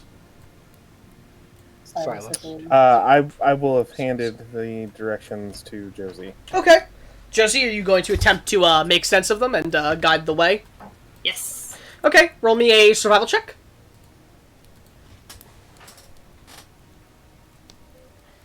Yeah, you know what you're doing.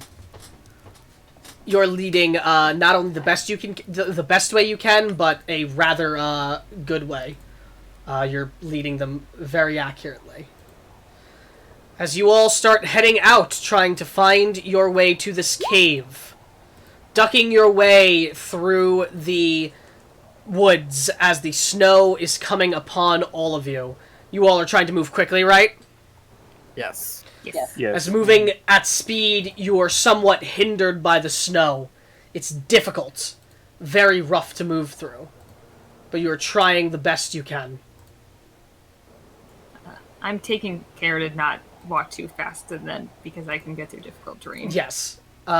Is the ambience cutting for anyone as well at points? No. Okay, then it's just me. As long as it's not cutting for you guys, it's No, fine then. it is for me off and on, but it's fine. Strange. As you all continue moving, best you can, somewhat hindered by the weather. Let me just double check how hindered you are. So moving through the severe snowstorm, you have a -5 to your perception, passive perception, and disadvantage on perception checks that rely on vision. And you are moving, those of you who do not have the ability to move through difficult terrain, not as quickly. As you're trudging through the tracks, moving your way.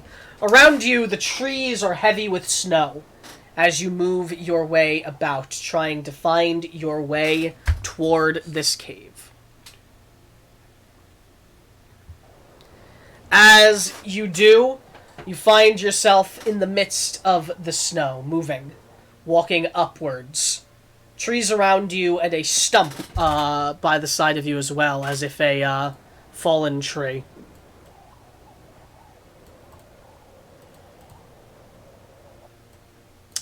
I'm doing something different here. I have a little animated Oh, look at that! overlay of snow falling down. If it causes too many problems, let me know, and I will Oh, that's odd. not have it playing.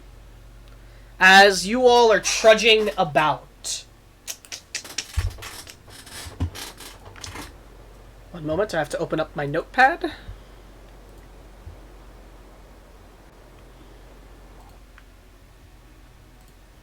That's very cool. It's very, very cool.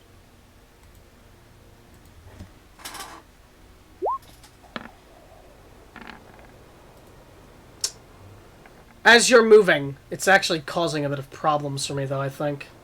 Aw. Or is that just that? It might be. It's fine. As you all are moving, following along, there's a silence that is filled with only the wind crying. And before anything else can happen, Darcy. Josie, you hear a low hiss, and then a creature jumps out from the snow, launching out at you as it goes to attack, as you see.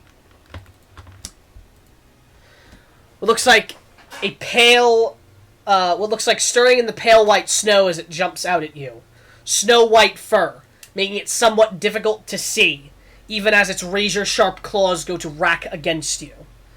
As it stares out at you, this creature with pupilless eyes, large fangs, and a hungry gaze. So that is the creature looking at you as it goes to make an attack. Let's see. As it goes to swing at you with its claws.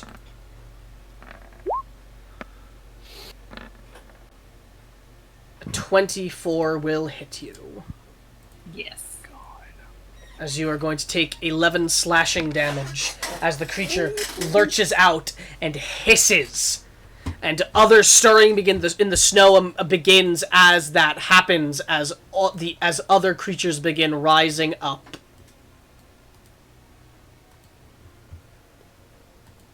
Surrounding you all.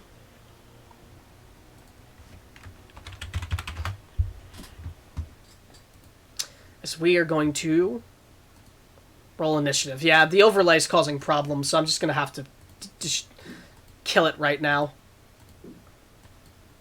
Good. I know it's cool looking, but I don't know if anyone else is That's very having cool. issues or not. I will see what I can do to figure that out later. It's that from the pack? causing a little bit of board lag for me, but Yeah. nothing outside the board is being affected.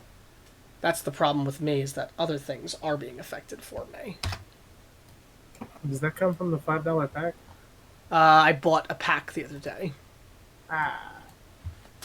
I would still have the gift of alacrity that Wiz gave me. How long does it It takes- last? 8 hours. 8 hours. It takes 1 minute to cast, though. I forgot about that until I hit the button. I mean, we were just in the tavern when you cast it on me. Okay. I mean, if you wanted to cast it, you could have casted it. Awesome. Okay. So yes, So you can I still get have a- it. I get a D8 added to whatever this roll is. Look at the siblings. And Astrid. Man, a lot of 20s. Same hats. And then a nat 20 for Carolina. Jeez. So I move to didn't our touch first it, but it was combat a of the 5. combat. First, So that's 18 for me. oh, so yours is a 5 rogue and not the 20? Yep. Damn, that would have been 4 20s. Yeah, I knew Zach would get it. just please.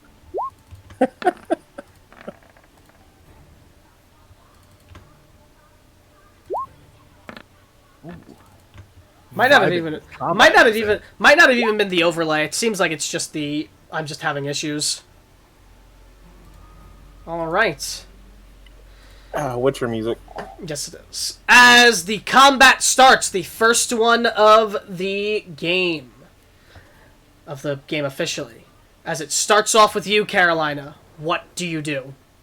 There's one behind you right now as it lets out a low hiss staring at you. A black liquid leaking from its viscous jaws. Ooh, the just lost everyone on the overlay. That's great. I was just about to say, yeah. Oh Yep. no. It's okay. It's probably fixable. Yeah, it's fixable. I can fix it.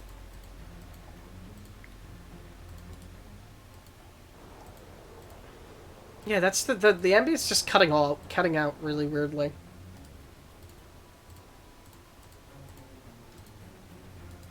So I'm also just gonna kill that, unfortunately. That's probably an issue on Roll20 side. Yeah, I think Roll20 is just having issues right now. Okay, overlay should be fixed on stream now, Andrew.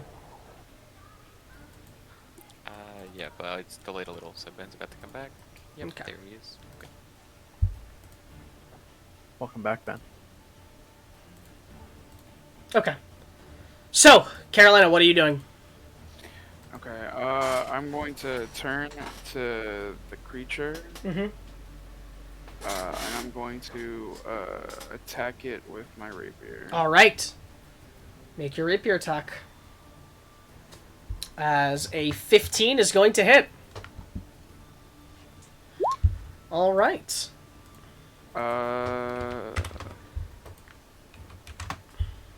Should do a decent chunk of damage to it as you carve across its snow white fur.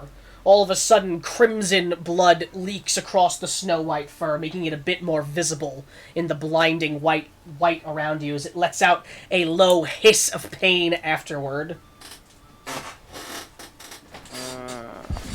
As the crimson blood splatters upon the ground as well. And I would also like to use my ability cunning, like on hit. Mm-hmm. This one. Cunning riposte. On hit, you may rend an enemy. Rending them deals normal damage to hit if your target attempts to attack it. Okay. All right.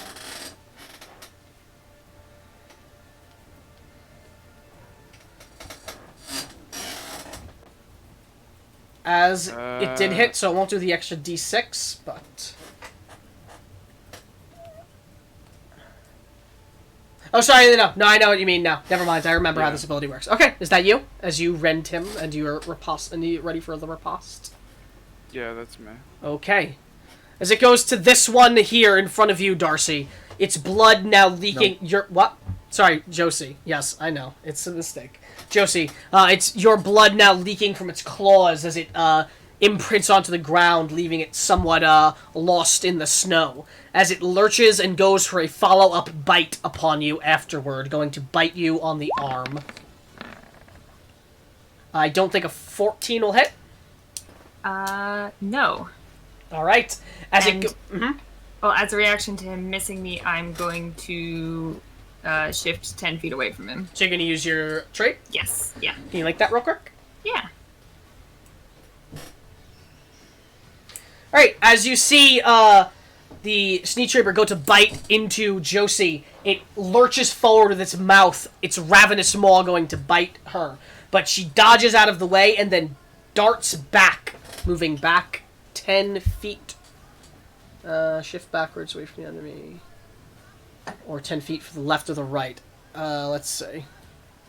I think I probably have to go to the right. Yes, I think you're going to have to go to the right, actually. Because you can't go back, because you won't be able to share the space. Actually... That way? Yeah, you can go that way. That's fine. Actually, wait, because that's forward. No, you know what? Yeah, you can do that. That's fine. Sure. As you move that way, and as a reaction, you can take a blast at it with your rifle as well. Are you going to do so? Yeah. Well, you have to, actually. Yes. That hits! As a loud bang is heard throughout the area, somewhat muffled by the snow, as it pierces through the thick hide of this creature, more crimson blood darting onto the once perfect snowy landscape. Alright. That is... not its turn. After you darted away and shot it, it will continue to move forward after you, but that is him. Using his movement, he will follow after. Astrid. One second, I have to find this new spot now. Yeah, that'll work. Okay, Astrid is going to cast Shatter right here. Okay. So that'll hit both of those boys to 10-foot range. So where are you casting it from? Here? Here. Okay. That won't get Darcy. Alright, link the spell. What does it do? Sorry, Josie. It's going to take a bit. I'm sorry. They both are wise, and it's both Karina. And they do similar things. I get it. Alright, give me the spell. I know it does damage, and I know it... How do I send it without it casting? Well, you want to cast it. Oh, okay. Because I'm pretty sure Shatter just does damage. Yeah. Okay. Constitution save. Okay. 2 of them. That is a success from one and a success from another. Wow. Alright, so they take half. Okay. So they both take half of 14 thunder. So 1 second. I have to read their sheet again. There's something on them. Okay. Okay. So half of 14 to both. And then as her bonus action, she's going to give Bardic Inspiration to Beryl. She's going to yell, "Keep their teeth off you!" Right. Okay, is that you? Yes. So it goes to you, Josie. Okay. And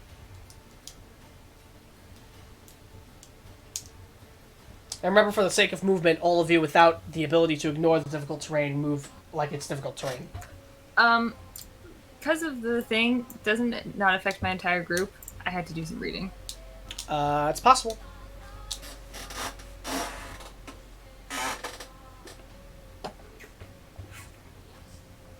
Your group can't be blah blah blah.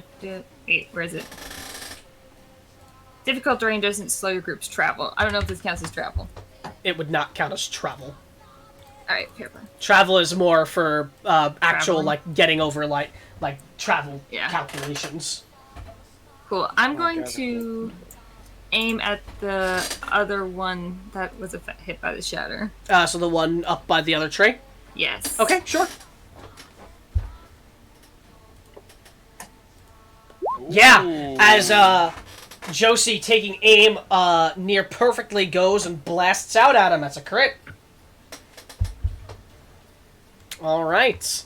As you blast through him at the side of his head, as you blast a chunk of the side of its face off, as blood splurts across the floor. It's looking pretty badly hurt. Looking a bit below bloodied. Cool. Is that you? That is. Okay. As it will go to you, Silas. Mm-hmm. Rogue is barred for some reason now, which is very funny. I think it's Because he turned his cam off. Yes. Well, I can't fix that. He's just gonna be barred. Silas.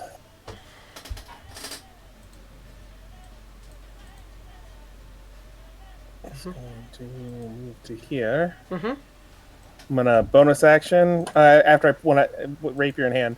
Bonus action, just tap my blade with a hum, and the blade then begins to mimic the humming sound as it kind of emits this semi-visible, temporarily magical-like effect over me. Mm-hmm. And then I'm going to, with a sneer at the creature, just look over at Josie. Oh, let's not let that keep happening, sister. I'm gonna use my trait to mark the free use of my trait to mark her with the mist that will also. Or no, the creature. Sorry, not her. Mark the creature with the mist, and that mist will also be on me as well. Then. Okay. You want me to link it? Or do you know what I'm talking about? You want to? I want you to link it only because I'm just confused by the use of mist because I don't think that's in the ability. Okay. Yes, I see. That was just your flavor. Okay. Yes. Oh no, I thought that was in it. Sorry. No, it's arcane magic. It says. Okay, my bad. So no, that's not my flavor. Well, if you want it to be your thought that was flavor, it legit. can be. If you want it to be mist, it can be mist. But okay, yeah, as it is marked. And then I'm going to.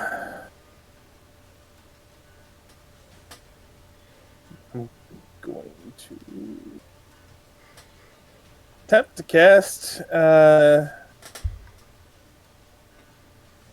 Insinuation on it. Okay.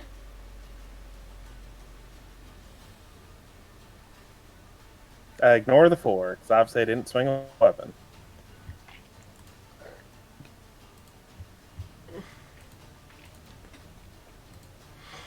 You know what? That doesn't help you at all. It just tells you what the saving throw is. That is actually a success, damage though. Okay, well, that doesn't nothing. It does nothing then. Yeah, he So it doesn't succeeded. matter. That's surprising. All right. As he makes the save. That is me. Okay. As it'll go to this one here, who is going to lunge forward toward you, Silas. As it will take a bite attack at you. As it goes to bite you. All right, That's a 9. it's gonna miss. Yep. The other roll was a nat 20. Should have been nasty for the first session. As that's it, as it lunges forward toward you, missing, though.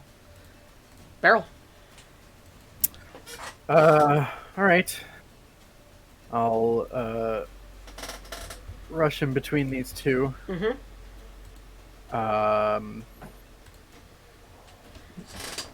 Let out a guttural roar Okay. and go into a rage. Alright, as you rage. Can zoom the stream And a bit further in. Something happens. Yeah. Gee, thanks, pal. That's okay because I needed it. Thanks. Each of the necrotic damage. Oh boy, that one's funny. Yeah, that's not a good one for allies. It's not a good one for me either. It is everybody. Yeah, but that means you're 30 gonna get. feet, yeah. But do you realize that how much temporary hit points that's gonna give you? Yes. Dealt to the creatures. Yeah, that's dumb. That one's probably gonna get changed. Okay. Why is it linked like But that? each of you are going to take a D10 necrotic. Roll the D10. Alrighty. See, it's not that bad. Calm down. Yeah. As all of you take 1 necrotic damage. You're fine. You're fine. That does mean you get 1, 2, 1, 3, 2, 4, 5, 6, 7, 8, 9, 10. 10 damage. 10 temporary hit points. Nice. You'll love to see it. 11. 11 temporary hit points. 1, 2, 3, 4, 5, 6, 7, 8, 9, 10, 11. You're right. Okay. What was that, Beryl? She's not even looking at you or paying any attention. She crashes her. She's gonna recklessly attack this one Okay. to her right with her maul. All right.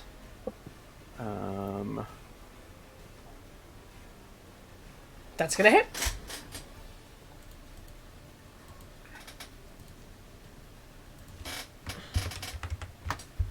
As it is looking pretty bad after that. Yeah, and you basically just see all of the glowing fissures on her body turn to like a gray black. That's me. All right. As remember, all of you just took 1 necrotic damage. And then it goes to Isaac. First, I will Eldritch Blast this one. Okay. Yeah, Rogue, if you have to disconnect, you gotta disconnect. That's gonna be a miss. And I'm gonna link this because it didn't say whether it's an action or a bonus action. Veil of Stars. Is that just an ability I can use? You just do that. Okay, then I will use that. Okay. As you see, Isaac raise his hand up as he conjures Eldritch energy toward the creature, but misses. And then as well, afterward, you see him conjure a starry blue aura that wraps around him. Okay. That's me. Alright. As it goes to this one down by Carolina, who is going to try and make a bite attack at you. Carolina. That's going to be a 12, so a miss. That's a miss. So... You gonna riposte?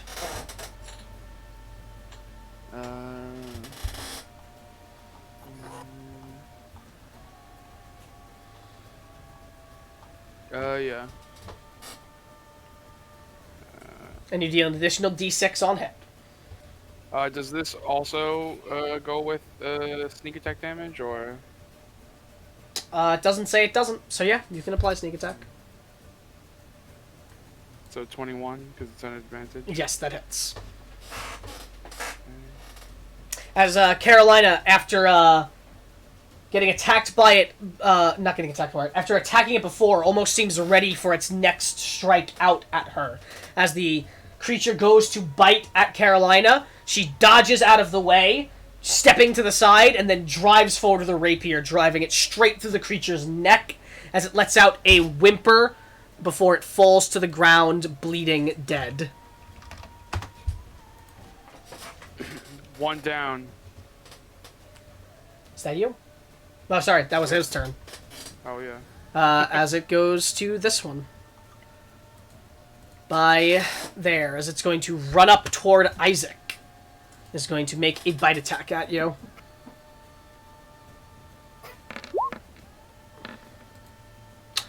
"13! Misses. Wow. As its bite misses you, grazing across, not grazing, just misses you completely. As that is him. As it goes to Wiz. Okay, Lady Luck, I need a miracle. And then he casts a second level bless on Beryl, Josie, and Silas, and Isaac. Okay. Also, by the way, you leaving actually didn't fuck it up, so... Good. Interesting. I had audio issues, my Yeah, apologies. no issue, no problem. And for his bonus action, he'll cast Sanctuary on himself. Okay. Did he cast something on me? I'm sorry. No. Okay, just Do you want to read out who got them again? Sorry, Beryl, Josie, Silas, and Isaac. Okay. You do so. As it'll go to this one here, who will move to... who'll move to right here, flanking Josie as it goes to bite her.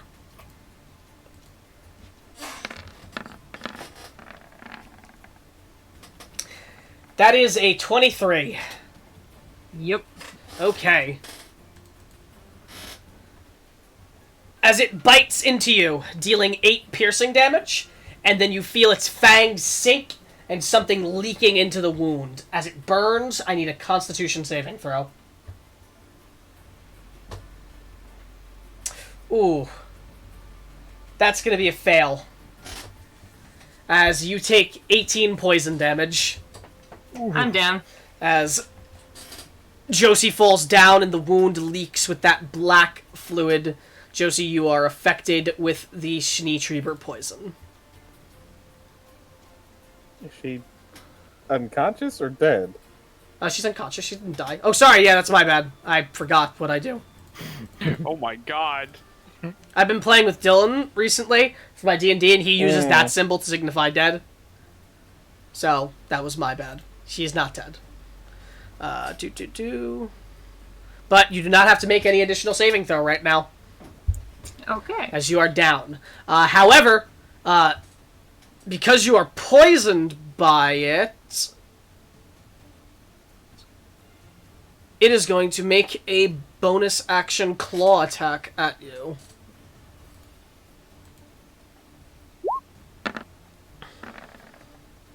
But it is going to miss with a 13. As that is it. As Josie lays on the ground, a wound on her shoulder leaking a black fluid. So it goes to you, Carolina. Sweet home, Alabama. With like the weather and everything, did I see that happen? Yes, you can all see everything around you. Okay, so I will.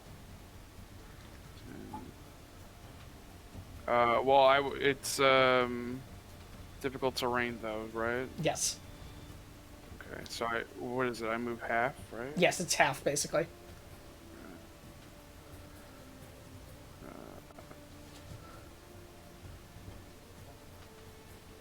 So I can get to there. Okay. Alright, so I will move to here. Mm-hmm. Actually, I can... Let me see. Dash I move double my movement, so with difficult terrain that would just be 30, right? Yes. Okay, so bonus action. I Cunning will action dash. Okay. Yeah. To here. If Josie was up, you'd get flanking, but she is not. Oh, so okay, so because she's not up, I don't get flanking. Yeah, she's unconscious. Okay, She can't so provide then, flanking for you. Alright, then I would just do there then. Okay. As normal. That's fine. Okay. And I'm going to attack this creature. All right. 13 just hits. Do you get sneak attack still? Yeah, because where is it? This. Swash. I also gain an additional way to sneak attack. I need advantage if oh well, no, she's still by me, so because Well, she's if you did bonus action dash, you could have been here, which means that no other creature would have Yeah. been within 5 feet of you. So if you wanted to do that, I don't think you're using your bonus action for anything else. No, alright, then yeah. So we'll say you're there. I'll give it to you that. I'll give you that because you were going there initially, so you get sneak attack Yeah. still. It looks very bad after you carve through it with your blade, leaving a deep gash across the side of its body, as blood is just pouring out onto the floor. Okay, I'm gonna also cunning repost him. Okay, so you're gonna Use rend your- him. Yeah. Okay, so that's another use of that. And yeah, that's my turn. As it goes to this one, covered in bad wounds, it hisses and it turns to. Let's see. Yeah, no, it's gonna go and try to. I did recklessly attack it. It did, but it's going to try and bite onto Josie. -2. Yes, sir. Well, a 10 minus 2 is not very good. As it misses. I would like to use my reaction to attack it. Okay. It's gonna stare poison. Yeah, this one can't get a bonus action against you. It would only be this one. Okay. That's a crit. Nice. Are you teleporting with it? I don't really think you can go anywhere, actually, because you're I mean, within 5 feet of it. It's right next to me, so. I guess actually I will teleport so I'm standing here though. Okay, instead. as Silas is surrounded by blue arcane energy and is transported to that space, as he swings out at Max him. Sneak. As well, you get a crit, and wow. Yeah, as you cleave down the side of its head, cutting its head off as it falls to the ground dead. It had 3 HP left. Did not need to be crit, you monster. Well, just Saz will spit on it after he stabs it through. Okay, That was its turn. alright. Do you teleport back? No, I'll stay here. Okay. Because you can choose to.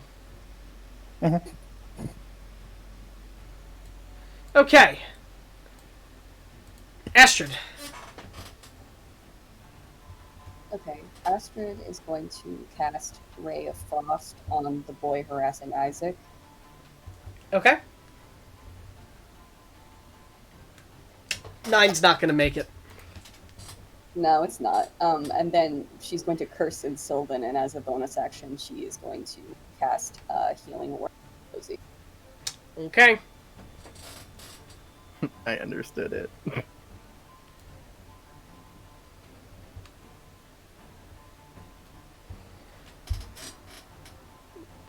So Josie heals for 7. And that's me. As it goes to Josie. Ah, shit. You're on the floor with blood. The wound is pulsating in pain as you feel it burning. Cool. I'll stand up. Mm-hmm.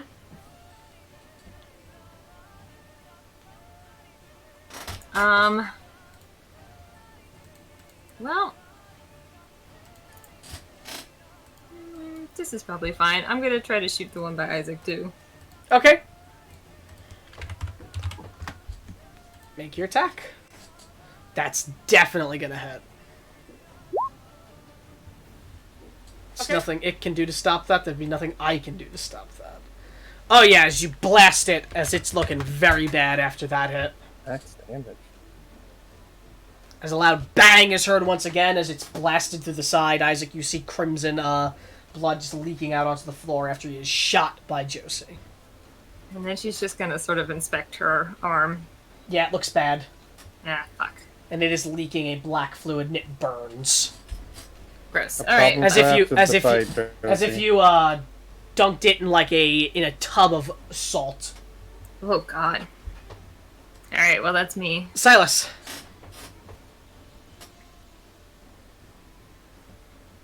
All right.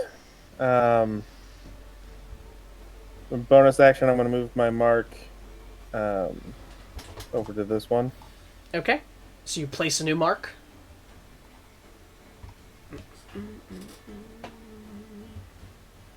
Well, it says I can move it if the creature that I put it on originally goes to 0. Well, no, you can mark another person, is what it does. Okay. I don't think Oh, it says you okay, can I move got it. I think you're thinking of Hunter's Mark there. No, it's Let's see. Creature only can be marked one at a time. The target remains marked. Do you mark another target? target remains marked until it falls to 0 HP or until you mark another target. It's what I have copied out of the Discord. Use this ability twice per long rest. Creature can only... Yeah, it doesn't say you can move it as a bonus action. I don't see that anywhere there, unless you're seeing it where I'm not. If so, can you point out which paragraph? Oh, no. I see what you're saying. Okay. Because I think That's you're all. thinking of... I think you're thinking of Hunter's Mark in that regard. Yeah, I'm still gonna mark this. Okay, that's fine. It's next to Josie, and she's in a bad way. That one is looking very bad, so I will tell you that. Yeah. I'll wait on the mark then until after my attack. Okay. So I'm going to try to smack it with the rapier. Try to stab it through. Okay. Yeah, as you hit roll damage just for the sake of it. Yeah, you cleave through the side of it as it falls to the ground, bloody and dead. Is that you? And I will use my movement to move to here. Okay. That's So it goes to this one, who is going to make an attack at Barrel. Tell me how Reckless works, very quickly. You automatically get advantage on attacks against me. Okay, so it's going to try and bite you. Okay. Don't roll a nat 20. It didn't. It rolled a 20, though. That'll hit. Alright. Almost rolled max damage on its bite, too. You take 5 piercing. That was close. To 2. Yep, and then I need you to make a Constitution saving throw as the wound burns as he bites onto you. That makes it. You are not affected by this poison, as it does not seep into your body. Cool. That's its turn, as it'll go to you. Alright. I am going to swing my maul around. As I do so, using its momentum to swing myself behind him and continuing the arc and trying to crack him along the side of his head. Okay.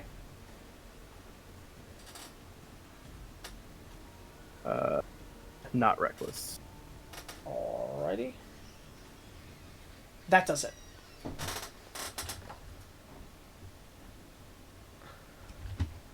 Alright. Yep, as you bash it across the side of the head, smashing one of its eyes as it makes a pop sound as it falls to the ground dead. Okay. That you? That's me. Isaac. I will use... Sorry about Bless that. you. I'll use Dissonant Whispers on the creature in front of me. Okay. Just for dissonant energy. Wisdom saving throw. Okay. DC 14. It made its last one despite not being like... Yeah. It made it. It still takes damage, though, Still right? takes half, does it? On failed save, target doesn't say if it takes its half on success. Target takes half as much damage. Okay, sorry. Yeah. No, So roll 3d6. So half of 13. Nonetheless, it's still looking very bad after that. Is that you? Yes. Okay. As it'll move to him, as blood leaks out from its ears, it is going to attempt to bite you in a panicked rage. Ooh. 13 is gonna miss again. Yes, well, yeah. He did roll a nat 20 on the second roll, which is a shame. It's 2 nat 20s not gotten for me today that were almost gotten. So that is a good thing. As that is him. as it goes to Wiz. Oh, actually, wait, hang on. Mhm. You cast a spell using a spell slot of second level or higher, damage increase. I think I need to do one more d6. Oh, did you cast the spell up? Yeah, because you're Because I'm a warlock. you're a warlock. It's always cast at highest. Yeah. Yes. Okay. Sorry about that. I'll remember Not a that. huge deal. Not a huge deal. He just looks even worse. Wiz. Okay. He brings out his claws and summons his rat, Mm-hmm. and then lowers the rat and has the rat run to Josie. Okay. So it gets right in front of What's the rat's movement? 20 feet. So Does it can it ignore difficult terrain? no, Then it's going to be moving with difficult terrain. it would end up right in front of Astrid. Okay. That's all he's doing for now. Okay. This one's dead. Carolina. What do you do? Alright. How's this one looking? Bad, and it's also the only one left. Alright. I'm going to... wait, was that right? 9? Yeah, okay. I'll move here, Okay. and I'm going to attack it. All right.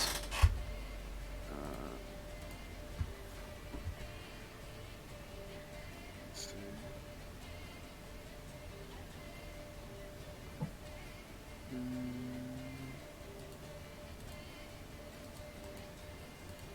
Okay.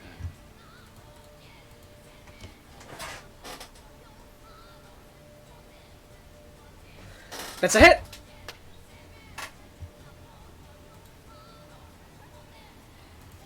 I don't think this one applies sneak attack. No, wait, it does. Because there's someone within Yeah, 5 'cause- feet. Yeah. That's conscious. Yeah, it wouldn't have mattered if it applied sneak attack. He had 6 HP left. As you drive your blade forward, cleaving through it as it falls to the ground, its red blood pours out as it dies. As all of them lay dead before you, as the combat comes to an end, Josie, your wound pulses and hurts. It burns like a wound dunked in a pool of salt water. Better get some extra flowers. Son of a bitch. Come here and gonna pull out my healer's kit and start to try to just dress her wound so at least it's protected and not just Yeah, exposed. sure. You can bandage the wound up, but the viscous black fluid leaks through the bandage. Even bandaged Hell, up. sister. Hey, Beryl. Are you back to reality with us again? And Beryl's just like,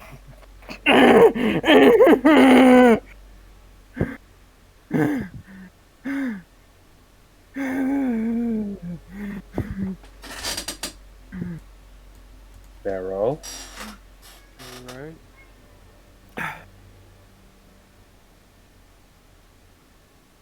I'm sorry. I'm sorry. I didn't mean it. I'm sorry. We don't have time for sorrows right now. Didn't assume it was intentional. I don't know what. Can you drag one of these things with us or pick it up? I don't know how big they are. They're medium sized, but Yeah, I heft my maul over my shoulder and with one hand just grab one of them by one of their claws. Sure. One of their hind claws. Just drag it. I might be able to make something out of it if I have access to the glands. That was an intentional pause by. That was Silas, not me. That pause when he was in the middle of speaking.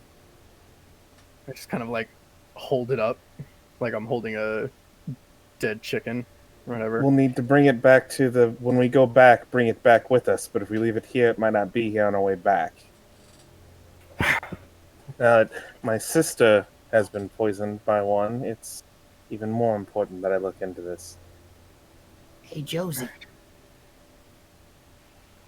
Yes. if you could hold young Gouda for me, he'll Uh-huh. help you if you pass out. Thank you. I don't know what that means. He's a rat. He'll help you if you pass out. Hold him. Okay.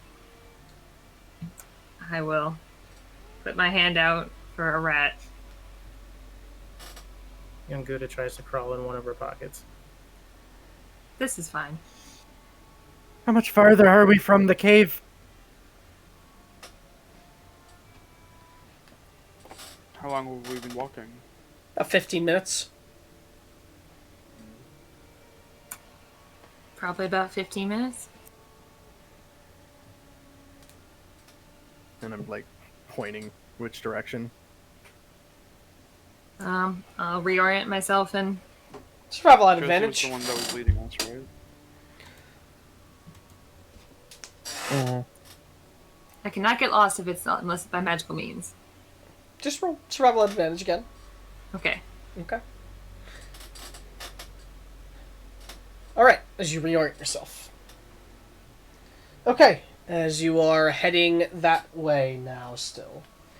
As you walk, traveling for a good next few minutes. About 20 more because of the snow. As you make it outside what looks like a large cave that is has a wide open entrance. I'd like to do an investigation check for the plant. You can enter the cave. Yeah. As you all go to enter the cave, as you step foot, a foul odor assaults all of your noses as you smell what smells like a rotting corpse from a bit deeper into the cave. Oh, that smells rank. Al said that they grow at the cave entrance, right? Yes, and as you look around, you do see one of the aforementioned flowers, yellow with black, yellow buds with black dots on it, growing near the entrance. Just one? How many people can be treated with this? Be one per plant, but you only see one currently. Shit. I was afraid of this. You gonna try and look Sounds- for? You gonna try and look for more? Yeah, can I Yeah. roll an investigation? I'll assist him. Can I also roll one? You can roll investigation or survival. But yes, you can roll an investigation check. Okay. I guess if you roll a nat 20, it kind of kills the drama of the room. Yeah, as you have to go a bit deeper into the cave, though. As you walk a bit around, you walk towards the back, and you spot it just a bit ahead of you. As you go pick it up. Can I roll a perception check to see if I hear or smell anything deeper in the cave that's gonna fucking jump at me or some shit? Roll perception. You don't hear anything, and the odor is very strong, so you can't smell anything that could possibly be alive in here. In that case, I cast light. Okay. Just do I see anything further into the cave? Yes. You see a bit further into the cave what looks like the side of a brown furred body laid down on its side, and a pool of blood underneath it. Okay. I'm gonna go for the plant, but keep my light up, making sure that the thing doesn't move. Yep. As you go for the plant, you reach it, go to pull it out from the ground as you pick it up, and your eyes wander over to the side, over to what you saw, as you see not one, but what look like 3 large brown bears on the floor deeper into this cave, very dead, with their heads bashed in, as if someone crushed it with a large rock, and their bellies and ribs torn open as if something gored it. And just a horrid stench of rot coming from it and blood everywhere. Their heads look like they were bashed in, you said? Yeah. But you don't see, but you can tell it goes a bit deeper in, but you can't see anything more than that. Fuck, hang on. Let me, Okay. High. I'm gonna roll an intelligence check. Because this is part of my character. That my character is fucking crazy for fucking a mystery. Mm-hmm. High, he goes deeper into the cave. Low, he backs out. Hope he doesn't fuck that mystery. Surely Oh. low. His caution gets the better of him, and he backs out. Okay. All of you, if you followed along with him, would have seen that, though. I would have, yeah. I use Eyes of the Grave. Mm-hmm. Lincoln? There's no undead nearby that you can tell. Unless it's behind total cover. Or We don't protected have by divination time magic. to explore this. Are there only the 2 flowers? Should be all we need. Fuck it. Astrid, is that all we need? As far as I know, it's 1 flower per antidote, so yes. Right, then let's get going. I don't like this place. I don't like being Make sure poisoned. we make it back with one of those. Sorry, go ahead. Just said I don't like being poisoned. Then I'll just keep a good grip on that creature. I might be able to make use of it. Just like white knuckle grasping the claw. Sure. Sure. Not gonna look any further into the cave? Now, at least. Okay. Silas isn't looking to. His sister's poisoned. Alright, as you guys go to exit and start rushing your way back. It's going to take you about the same time to get back, so about an hour is going to pass overall. During that hour, I'm going to need several things, actually. Firstly, from everyone, you've been out in this cold for quite some time now. And it is biting and painfully biting at you. As, let's see, is it every hour? Okay, so I need a Constitution saving throw from everyone currently. Bless is probably down, yeah. Yeah, bless. By this point, yes. You do have Bardic Oh. Inspiration, though. Oh, yeah. So is I'm Blade Song. gonna use Yeah, that. roll a d6. Still pretty Still in that one. No matter what way you do it. Yeah.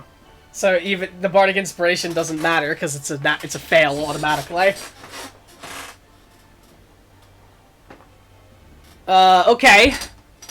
So, a success, a fail because of that one, a fail because of 4, a fail because of that one, and then a success and a success. Does Josie have Bardic Inspiration? No. Okay. I don't think it would have mattered anyway, because, let's see. What is your Bardic Inspiration now? A D6? That could have mattered. D6. Yeah, it could have mattered. But, nonetheless, that is a fail from Josie, Beryl, and Wiz. Wow. As the 3 of you take 2 points of cold damage, non-lethal, and that cannot be healed. That can only be healed by spending 10 minutes warming by a fire, as per said here, and you gain a level of exhaustion. Sorry, wait, one moment. Wiz doesn't matter. Josie, do you have proficiency in, survival checks? Yes. You can add your proficiency again to the roll, then. So what would that make it? 6. A 6? Yeah, it doesn't matter. I wanted to make sure, though. Yeah, unfortunately. So two colds that you can't be healed unless you spend 10 minutes warming by fire, and 1 level of exhaustion as you all are heading back. Josie, as well. On your way back, the wound pulses in your arm, causing you to stop moving for a moment from this great pain, as I need a Constitution saving throw. unrelated, related to the poison. You nail the con save for the poison, which is the better con save to nail, I'm gonna tell you. Yeah, As as more blood just leaks from the wound and the black fluid leaks out, basically making the bandage useless, but nothing else happens. As biting through the pain, you stand up and continue trudging on back to the inn. Silas would actually, on the way back, he would be trying like extra hard, essentially dashing, but trying to feign that he's not, to try to press Josie, and just give a with a semi-concerned look on his face, also give a teasing jab at her. You're not going to let me beat you through nature back, are you, sister? My arm really fucking hurts. All the more reason not to let me beat you, yeah? Yeah. She's going as fast as she can. It's not hindering your movement. Nope. It's just incredibly painful. Unless you decide that the pain is hindering your movement. No. Okay. Fast legs. Okay. As you all run your way back and make it back to the entrance of the inn. As you swing the door open and are able to work your way back inside. You carrying the body of the Schneeschreiber with you inside? I chuck it on the ground just to the left of the door. Okay, as you all enter, as the keep looks to you all, goes, "Glad to see you're back." And as you enter, dropping the thing to the floor, he goes, "Oh, Jesus. No, not Jesus. By the gods. Why's that here?" So that I can investigate the creature for more possibilities. Is there a room I could go to with it to... without getting even colder? You can head upstairs if you'd like. I'll clean up after myself, promise. Right. Just don't try to make too much of a mess of things. I'll pick it up with both arms so that I'm not dragging it. Gallum looks to you all as you come back in, as the two individuals stand up, worried. They were sitting on the couch. Gallum looks to you all and goes, "Did you get the flowers?" Yeah. Sees the wound. "Oh, you got a pretty nasty one, all you two. Hopefully Well, we got more 2 than flowers. one. By the gods, thank the gods for that. Right. Are any of you good with alchemy? If not, I can make it myself." I can help you. I know if I'm good at alchemy. Might have a skill proficiency if you were good at alchemy. No. I It's do. a I know. separate tools. Yeah. Well, then you can start working on one and I'll work on the other, so that we can maximize the time spent doing it. He nods. He casts guidance on himself first. Okay. And he's going to count as helping you, and you'll count as helping him, so you can roll alchemy tools at advantage, and he will do the same. So straight roll for me. Why would it be a disadvantage? Oh, because you have exhaustion. Yeah. Unfortunate. Still a good roll. Good roll. Well, he rolled a nat 1 on his non-advantage roll, so... Good thing you had advantage. Yes, because he rolled a 19 then, now. Yeah, as the two of you get to work, it's going to take some time. The rest of you?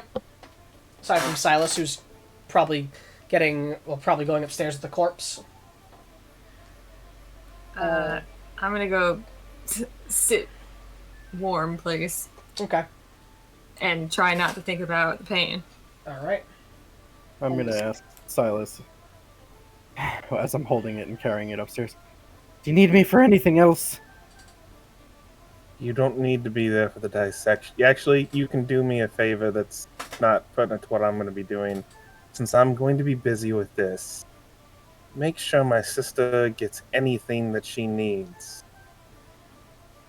I'll slump. And the don't corpse treat her on like the a... ground. And don't foolishly treat her like she's in need of aid. She's a bit. She'll bite your head off if you treat her like she's less than she is. Just a piece of advice. And unlike don't- me, she can literally do it. How can I treat her less than she is if I don't know what she is? Also, she's poisoned, so I'm gonna go downstairs and make sure she's okay. The laugh was me, not Silas. Yes, just set it on the floor and You were led to a very basic-looking inn room. That is now stained with blood on the floor. And I will go downstairs and start warming As well, myself there's by a the trail. fire. There's a trail of blood leading up the stairs as well. That Alice Yeah, is now cleaning. Astrid's taking care of that with prestidigitation. Okay, fair enough. Any of the blood or snow tracked in, she's trying to tidy up after them. Okay. I'm just going to be looking I would for. go over to. Go, James. Sorry, I would go over to Gellum, right? Mm-hmm. Did he only take the one flower, or did he take both of them? He took one flower, Wiz has the other, and they're making the solution. Oh, okay. All right, then never mind. Okay. Silas, what are you doing? Jake, I'm just looking for poison glands. I don't know this creature, so I'm going to be cutting in lots of different places. Gonna but have to roll I'm going to survival assume, at disadvantage then. that's fine. Not my best. You find where the glands are, but hindsight's 20/20. As you find where the glands are and look at the glands and see them very, very, very obviously damaged and cut and basically useless now. But you know where they are now, at the very least. If you ever encountered the creatures again. For just basic reference, I'm assuming it's somewhere in the neck and mouth gland region. Yes. It's actually up above, in their mouth, above their massive pincer fangs. Okay. Good to know. Above their massive canines. This is an area Joe's normally be better at, but It's also your first time encountering these creatures. yeah. Not that it would have And he's a mattered if it little wasn't, distracted. because it's double no. that one. But nonetheless, it's what the gods decided for the session. If you want to be mad about it, take it up with Avandra. That's okay. Nonetheless, Wiz and Gallum take their time as they synthesize the antidote. As Gallum does so, he goes, "All right, I've made it. I can," as he reveals a yellowish-looking liquid in a vial, and you have the same thing done, Wiz. So he goes, "Okay, let's see. Do I have this on me?" As he's going to look through his bag and then pull out 2 syringes. So he goes, "Okay, if we could just put them in this, and then we'll inject it into them, and it'll fix them."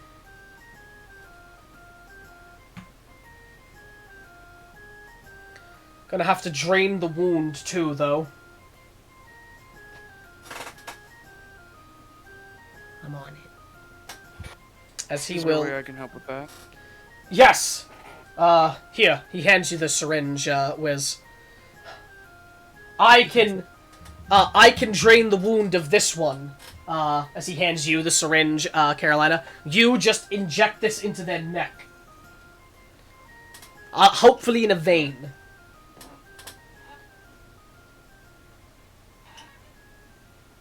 Alright, so he's draining the wound now. Yes. Does mean someone's gonna have to drain the wound for Darcy. Darcy and Josie. But this is for the unconscious woman. Don't the. You didn't have to roll something anything for injecting her with the antidote. He is rolling for his draining of the wound. Yeah, he rolled a 25. He cleans it out pretty easily. Wiz, you have the syringe, and Josie is still poisoned. He would drain Josie's wound. You can drain her Cast wound. guidance on himself first. Okay, medicine check. Won't be at disadvantage, it'll be a straight roll with your guidance.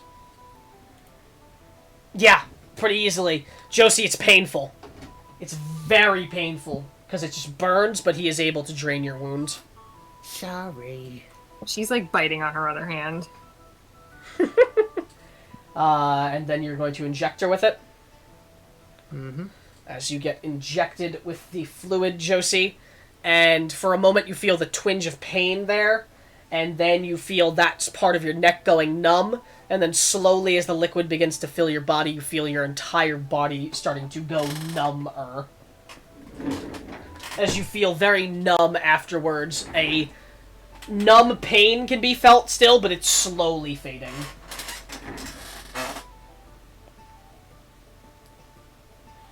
Okay. I would also inject the Yeah. woman. As it's injected, and he goes, right. Okay! We've done what we can for her. If she's going to survive, we'll have to see. Come 2 hours. Come another hour. So he looks to you all, Gallum, as he goes, Dorian and Nurgum have not returned yet. Hopefully they'll be back soon. Where? Sorry, out of character. Where were they heading again? Alchemist's hut. Because there's an alchemist's hut deeper in the woods about 2 hours away from here. If you remember that. Yeah. As the two friends look over as they go, is she going to be? And he just goes, probably. Just, we're going to have to wait out. Just calm yourselves, get something to eat, and drink. So he looks out to all of you, Nalgum, as he goes, Gallum, as he goes, this was quite the mess. Glad we were able to possibly fix it, though.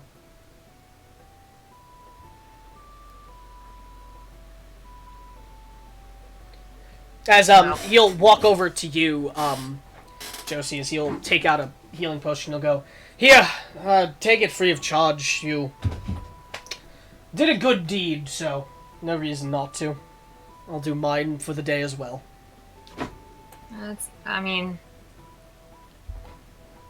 Thanks. And she'll drink it. Okay. It's a normal healing potion.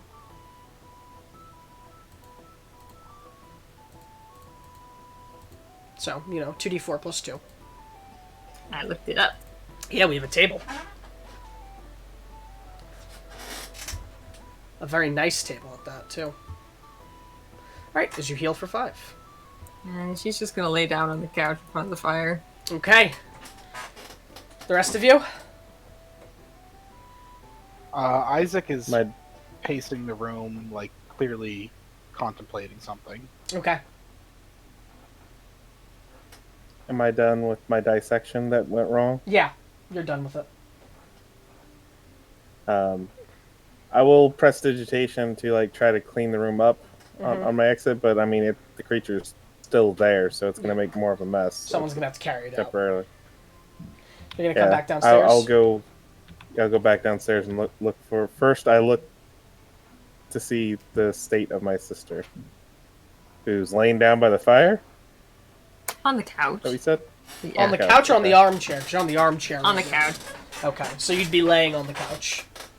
Move to the couch. Okay. I would give her room and... Yeah, she's just laying straight down on the couch. Here, we'll do something funny. Oh, no. Perfect. No. She's laid down with her arm elevated. I assume you're beating that poison like you have everything else, dear sister? My whole body's numb, but so probably. That's good. That means it's probably working. It's certainly better than pain. Did you make the antidote? Looking to the merchant? Me and I don't think he's actually heard your name, Wiz. The name's Wiz the Cat. Me and Wiz over there made it then.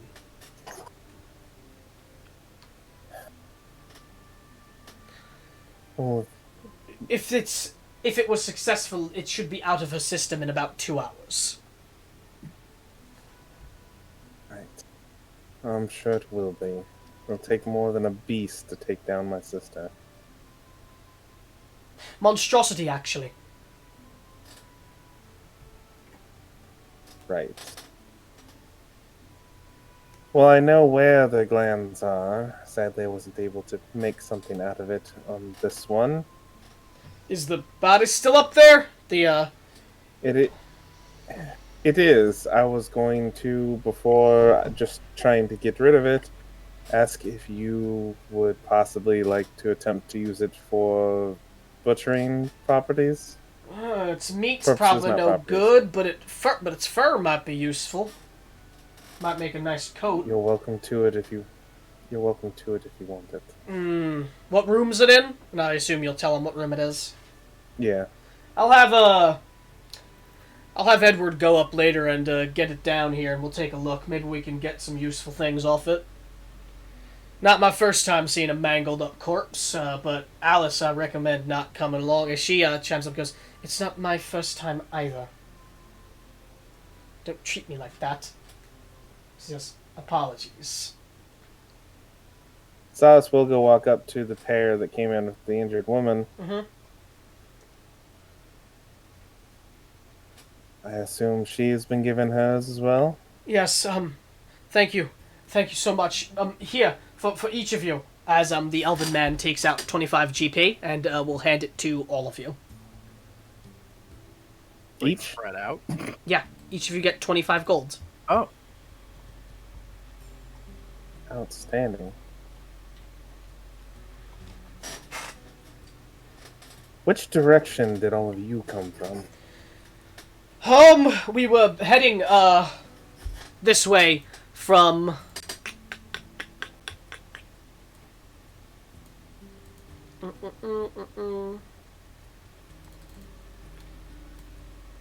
We were heading this way from, the southeast. What direction was it, the cave that we went to? That was about, northwest? Okay. Opposite direction. Okay. Basically, yes. Let's see. We ran into them in the opposite direction of here. Seems they're prowling around currently. As Nalgam will say, yes, they like to make their homes atop mountains, so it makes sense, especially snowy ones. Well, there's one less pack of them alive now. Good to know. They're not particularly wonderful creatures. No, they're not. Bit of a monstrosity problem here in Euclax. Suppose the hubris of magic and such. Yes, is there one that's capable of utterly smashing the head of bears in? Isaac will perk up at this. Sorry? Bears, head smashed in, bellies gorged out. That sounds weird. Where did you see this? In the cave where we found the herbs.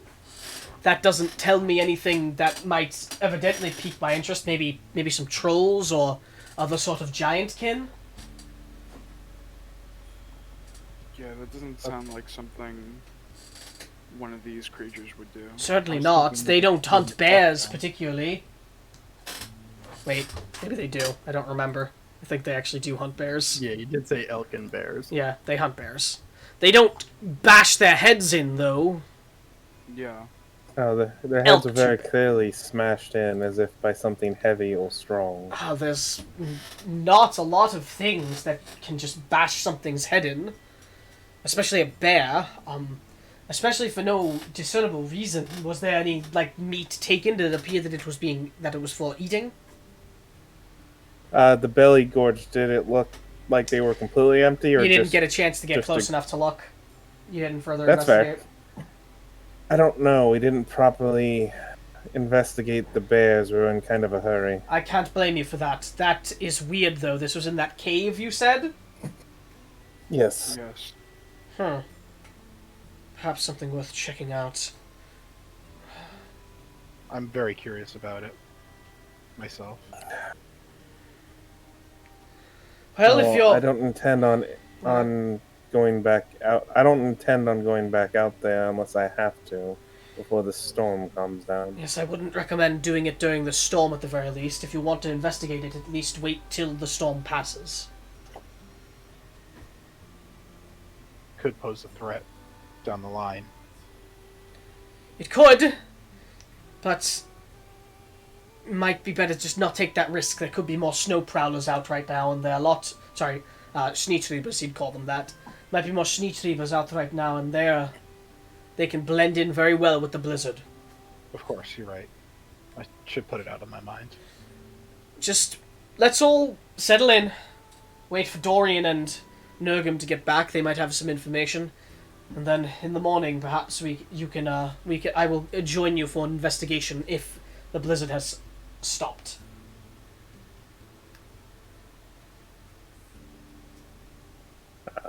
Silas is gonna go walk over to the armchair next to Josie. You gonna sit on it? And kind of lean over to the couch. Now, I know you're not nodding off over there. I'll tell you. Don't make me have to tell you another thrilling tale from my dear Mage Lily. I mean, I feel like my head's the only thing working right now, so.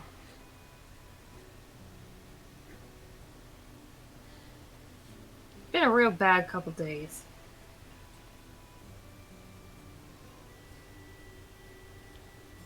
Made some very impactful shots out there. Why don't you remind me exactly how your gun works? All right, and she'll start Okay. deconstructing. So you guys are gonna wait about a bit. As 2 hours pass, and you start feeling less numb, and the woman does not die. It was clearly a success. You guys have been cured. At the end of that 2 hours, though, the doors swing open once again as Dorian and Nurgum step in. A scowl on both of their faces as they're both clearly deep in thought as they walk in. As he looks out towards the bartender, Dorian goes, "Did you know that alchemist?"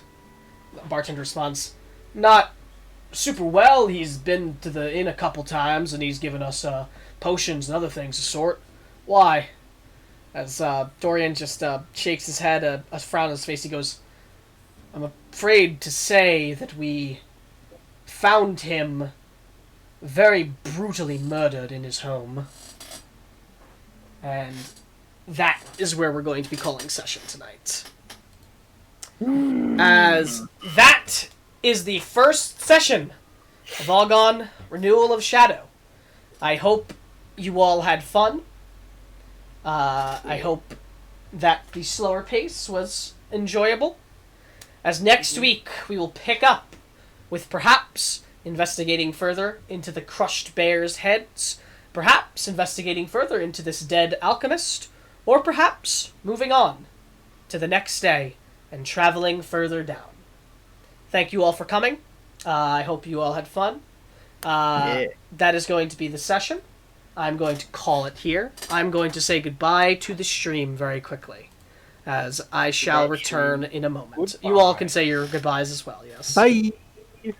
Goodbye. As I'm going Thanks for to watching. say my goodbyes to the stream, so I'll be back. Alright. It's just me. Okay. Thank you for watching. Those of you that did. If you enjoyed watching along, tune in next week, as we are going to be continuing this campaign for the foreseeable future for quite a while. I intend for it to go on quite long. If you enjoyed, consider following the channel if you don't already. And tune in next week to see where the humble beginnings of this journey continues on to next.